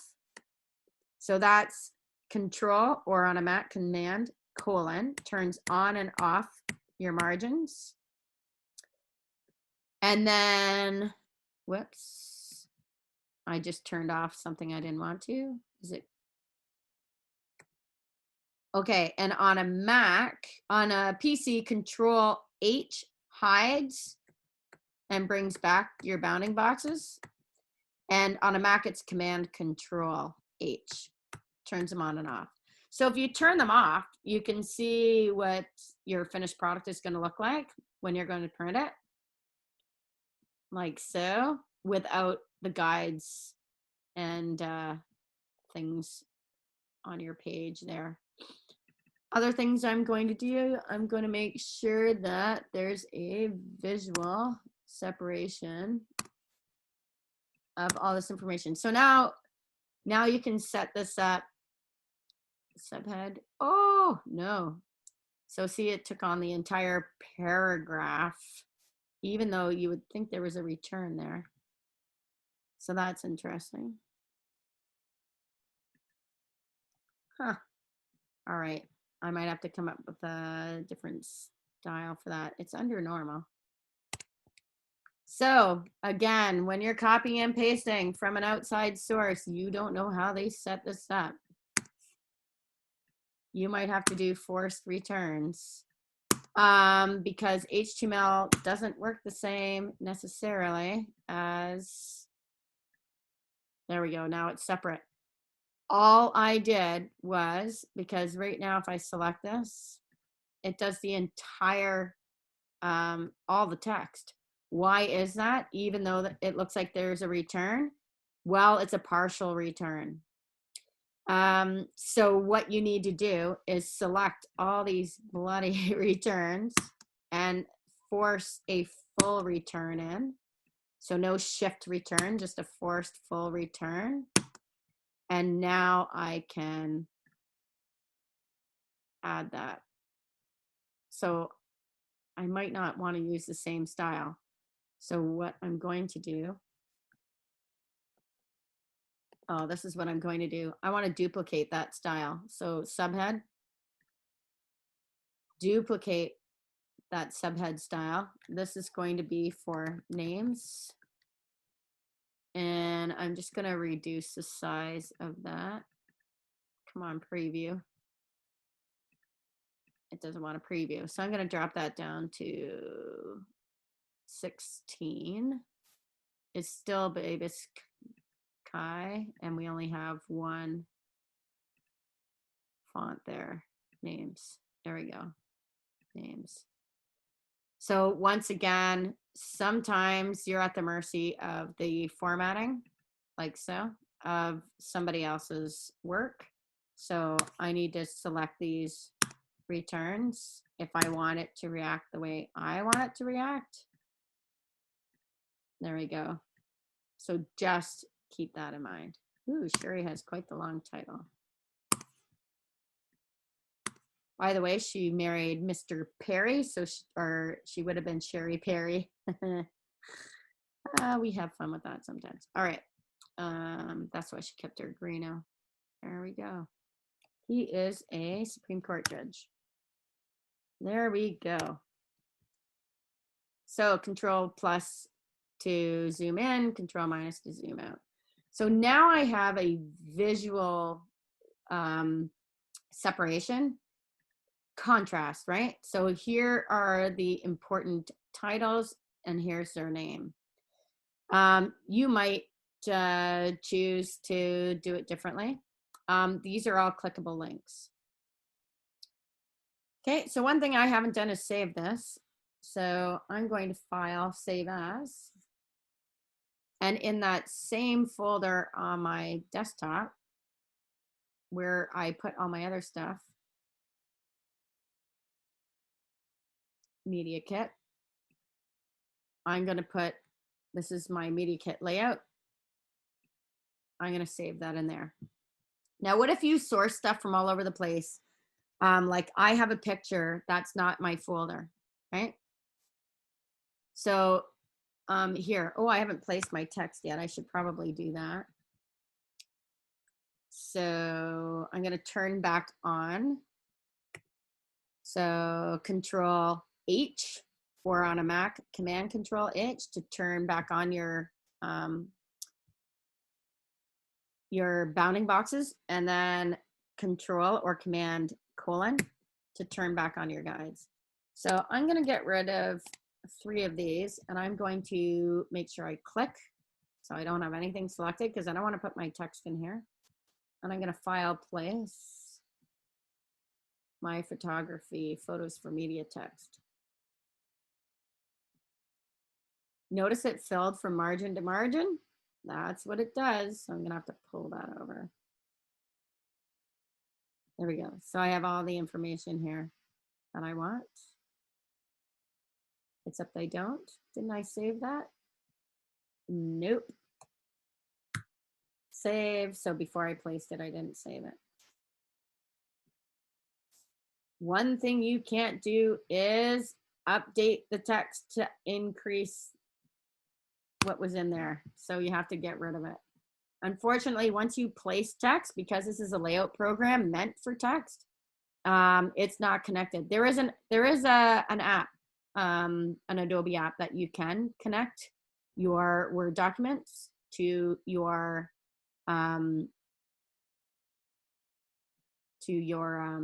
InDesign document. But in the past, when we were testing it, it kept crashing our machine. So we didn't like that. So you could put picture 1, picture 2, or from top left. So that might be what I do, from top left.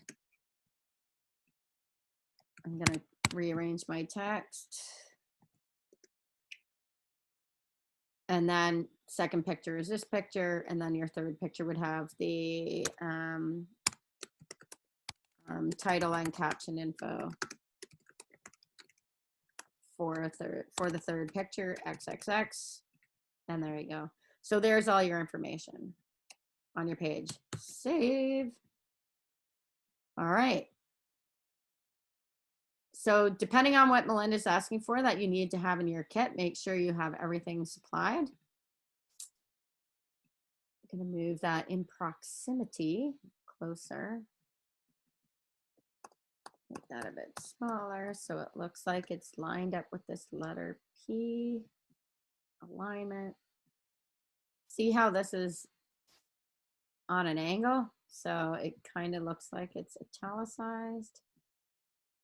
So if you have oddities like that in your logos, what I'm going to do is click on this rectangle tool, and I'm going to put this in a box.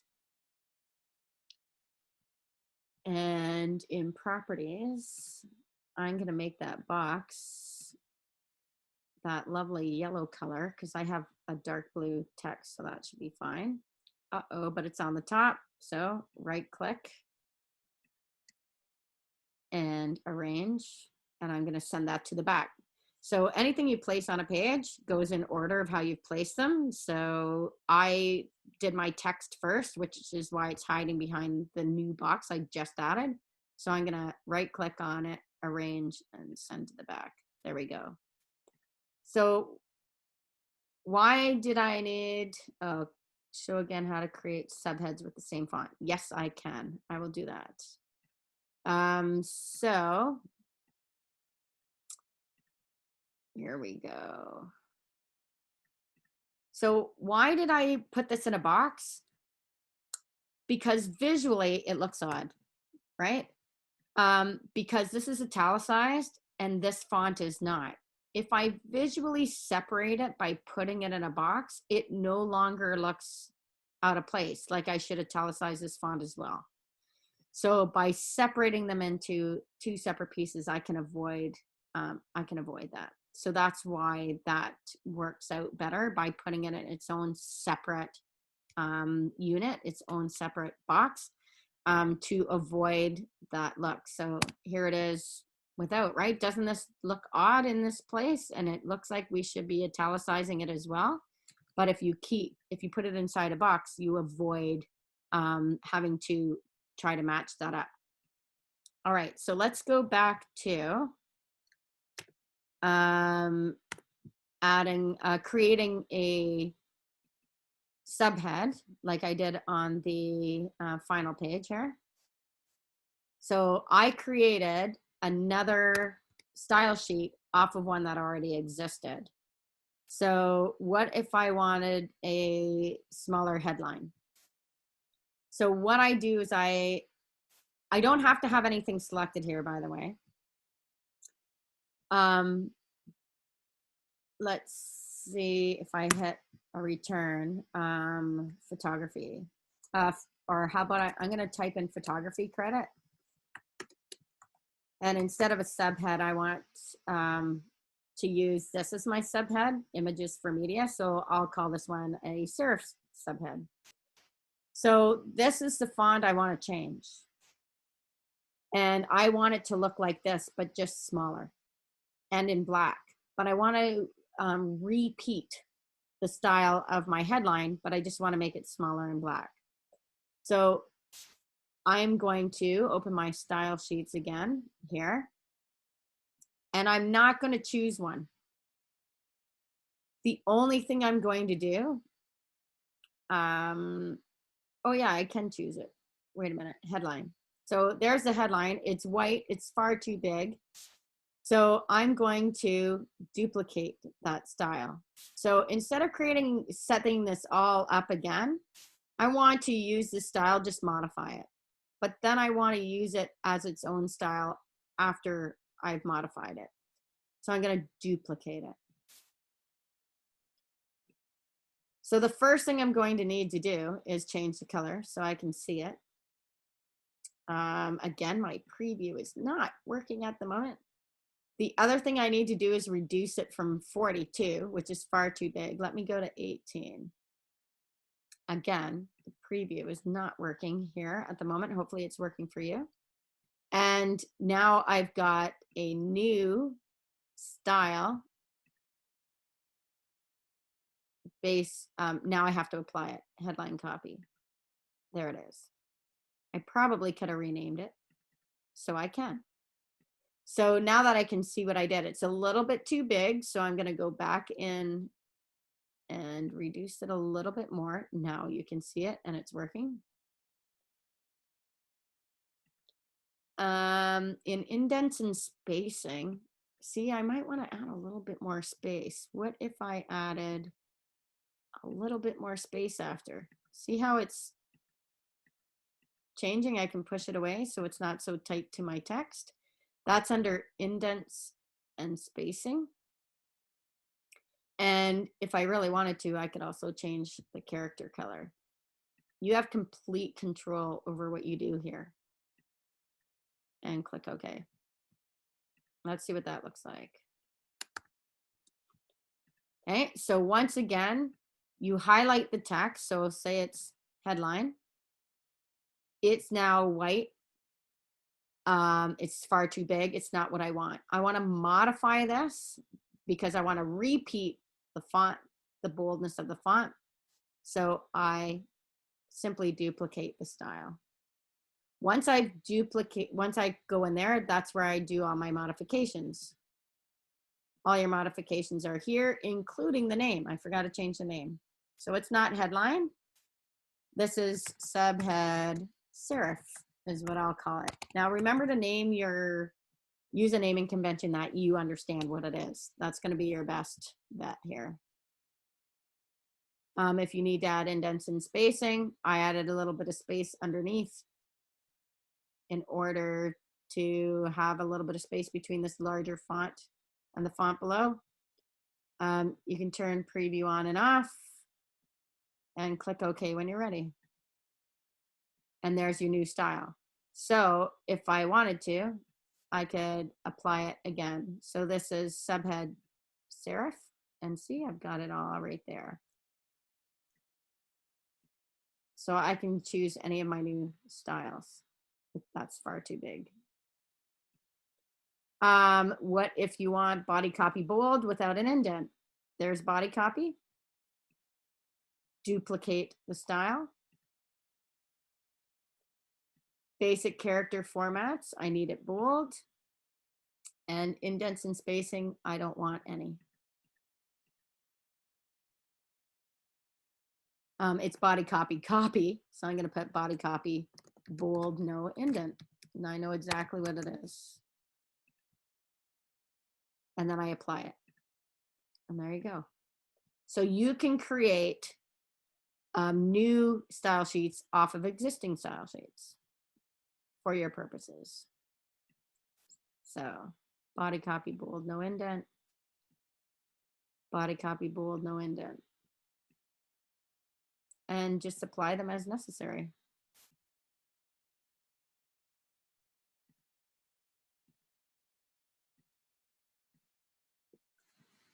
All right, so then you just repeat those styles over and over and over again. All right, is there anything else I can show you? Because we are already at 1:30. So we've actually had pretty much a full class with no break. So again, save it. The last thing I'm going to show you though is how to save and collect everything, including your fonts.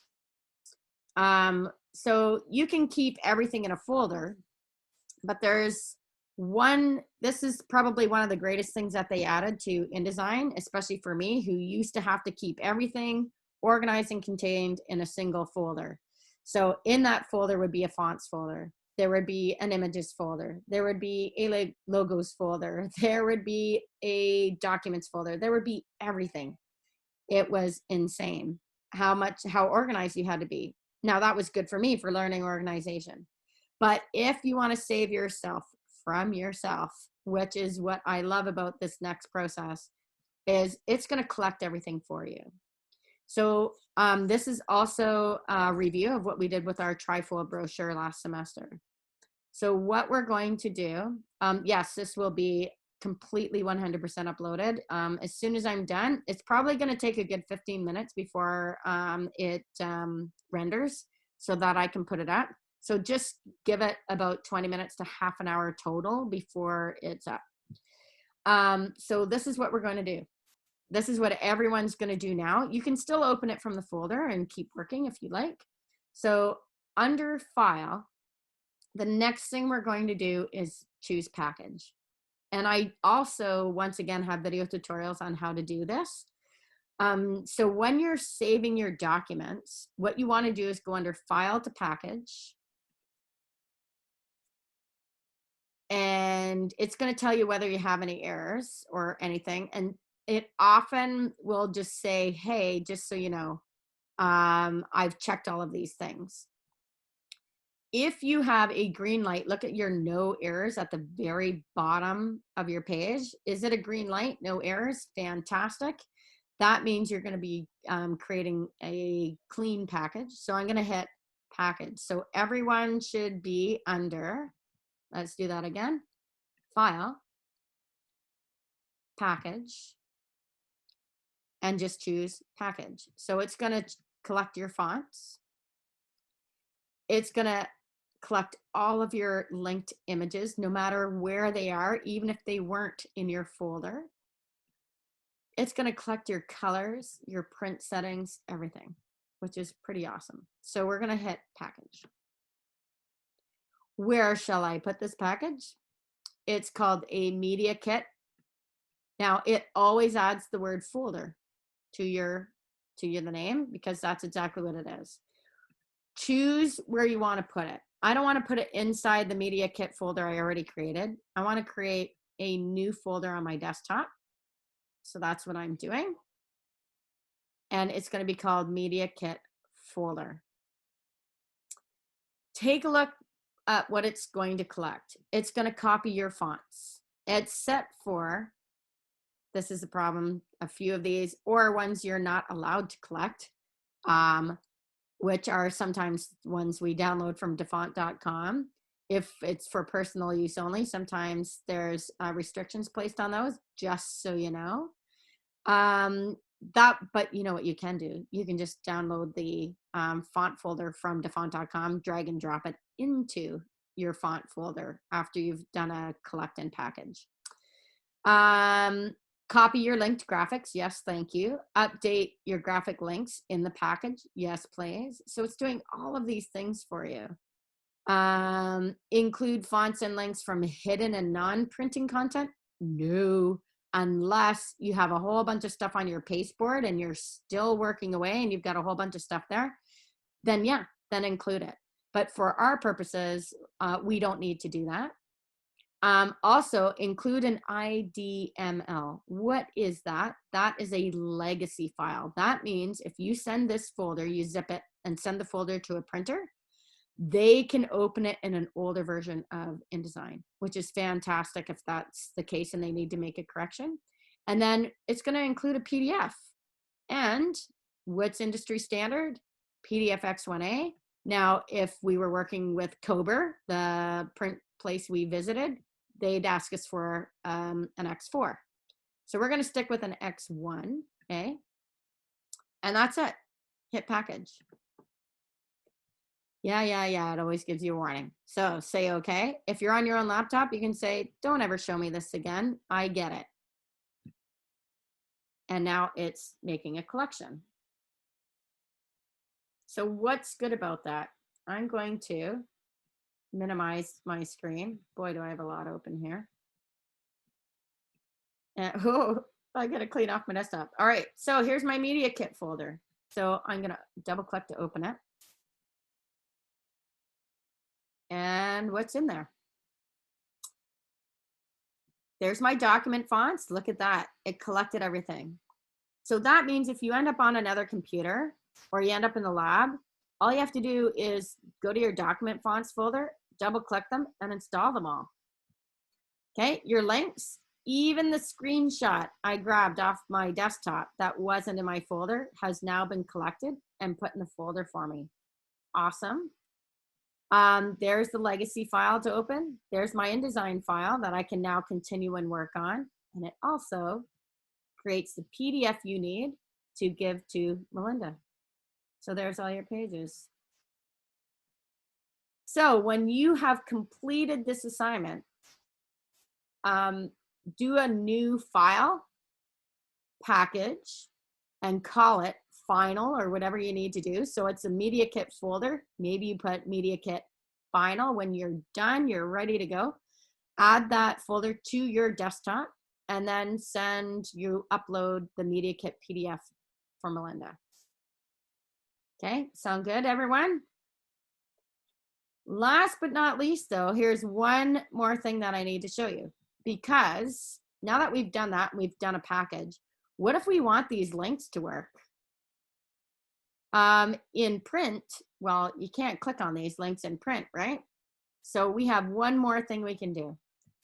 We can file export. Why can't I save as? Well, you can't save as a PDF in InDesign. It doesn't have the capabilities. So this is going to be called Media Kit, and I always add the word interactive. So we actually have that option in our format. So what is an interactive Media Kit document? Well, you can now upload this PDF to a website, and all the links will be clickable. You can email this PDF as interactive.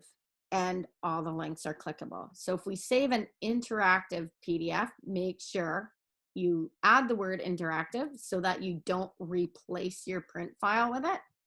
And we're going to hit save. Where do I want to put it? In my Media Kit folder. I might put it in my newly packaged one, because I can get rid of my original one, right? Because now that I have all my new one ready to go. So it's going to choose all of my pages. The view is default. You can do a few other settings, but I usually don't need to do any of that. See how it embeds my page, my thumbnails? You can choose the amount of compression. Resolution is usually set for 72, but you can go for a higher res preview. Why would you do that? Well, because then it's printable too. If it's set at 72, it's not as nice in print. If you want it to be a printable PDF as well as an interactive PDF, then under compression, 300. You don't need to know anything else. Actually, you actually can set a password to these. You might have run into that in the past, trying to click on things as well. So that's all you need to know. Compression, if you want it printable, go to 300 and export it. Yeah. It's using CMYK space. So what's it gonna do? Convert it to RGB. All right, let's see what happens. Mine's gonna launch. You can see my logo is pixelated, so I would want a vector file. So this is a PNG. So I'd want to get that from them. Let's see if we have anything clickable on here. We'll go to their Flickr page. Yep, please allow to go to the page. So you now have a interactive PDF as well. So that allows you to send your media kit to reporters who are requesting it or editors, and they can click through and get what they need without having to bug you for those things. So it's excellent if you can supply links to particular pages, particular media reports, depending on what's being asked of you, and put that in your media kit. So there you go. Hopefully everybody was able to create this. So now you just need to finish it up based on the content that Melinda has asked for. You're in good shape for that. We do not have time, nor do I expect you to want to work on the your InDesign cover for your reference guide. So I'm going to do that on the side. I will post those videos when they're ready. I mean, you're home, you've got to stick around home. So, and we've eliminated deadlines for now. So the more you can do this week, the better, because some of your other profs won't be ready to give you information in this week of transition. So this way you can work on this content. And I will be also adding, again, video tutorials for doing your magazine cover for your reference guide, which is going to be your resume book. I'll do a review of what that looks like as well. So I'll do a review of what we're going to be adding in there, how to add it, and also finishing up some other things so that you don't feel overwhelmed this week waiting for other people to get their courses up online so that you can continue next week. So, and anything I can help you with, I'm more than happy to do. So please let me know. You have my cell number. You have access to me via please.conestogac.on.ca email, and let me help you however I can this week. So if you have any more questions, please quickly put them up in chat. If not, please spend your time finishing up your media kit for Melinda. Not until you have it done for Melinda do you need to send it to me for layout and design. Okay. In the video tutorials, I'm also going to show you how you can put your text on the page sideways, how to add columns in case you want to fancy it up. Didn't want to do that today. We just needed to make sure we had the basics. So we're on the KISS principle option today, but I'll show you how to do some other things if you're interested in adding text down the side, adding a whole background image, things like that. So I'll have a few more videos going up because that's what I'm doing this afternoon. I'm going to be creating more video tutorials so you can play around and move ahead of just the basics, moving ahead of just the minimal requirements, and that allows you to do a bit more while you have some time to do that. All right, thanks everybody. I will be sharing these. You're welcome for today's class. I'm so glad so many of you were able to log on. This is fantastic. So you're all set to go with Zoom, or I can do again.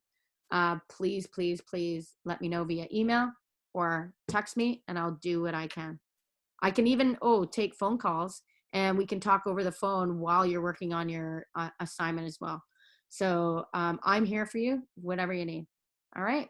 And you have a great day too. I'm about to log off. Any questions?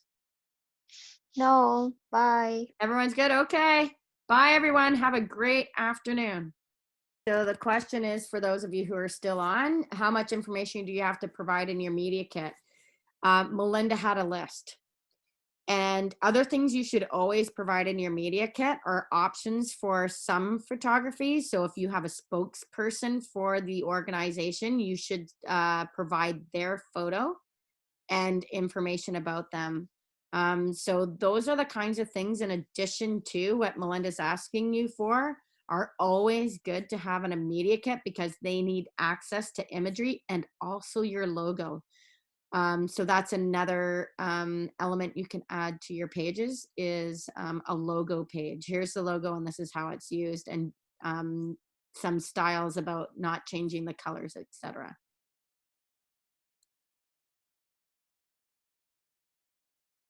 If you want to ask questions outside of class or a discussion forum, I can probably set up something in Teams under Microsoft. I have not been able to get that to work like Outlook. And if I do, I will send a link to everyone where you can have a chat forum online.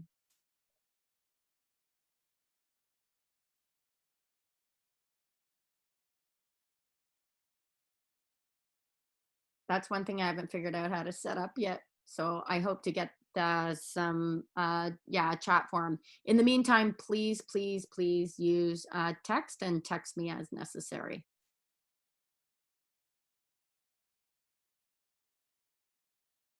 All right. Are you ready to log off and continue? Continue with your work. Go get a coffee, have a break, maybe a nap. All right. Take care, everyone.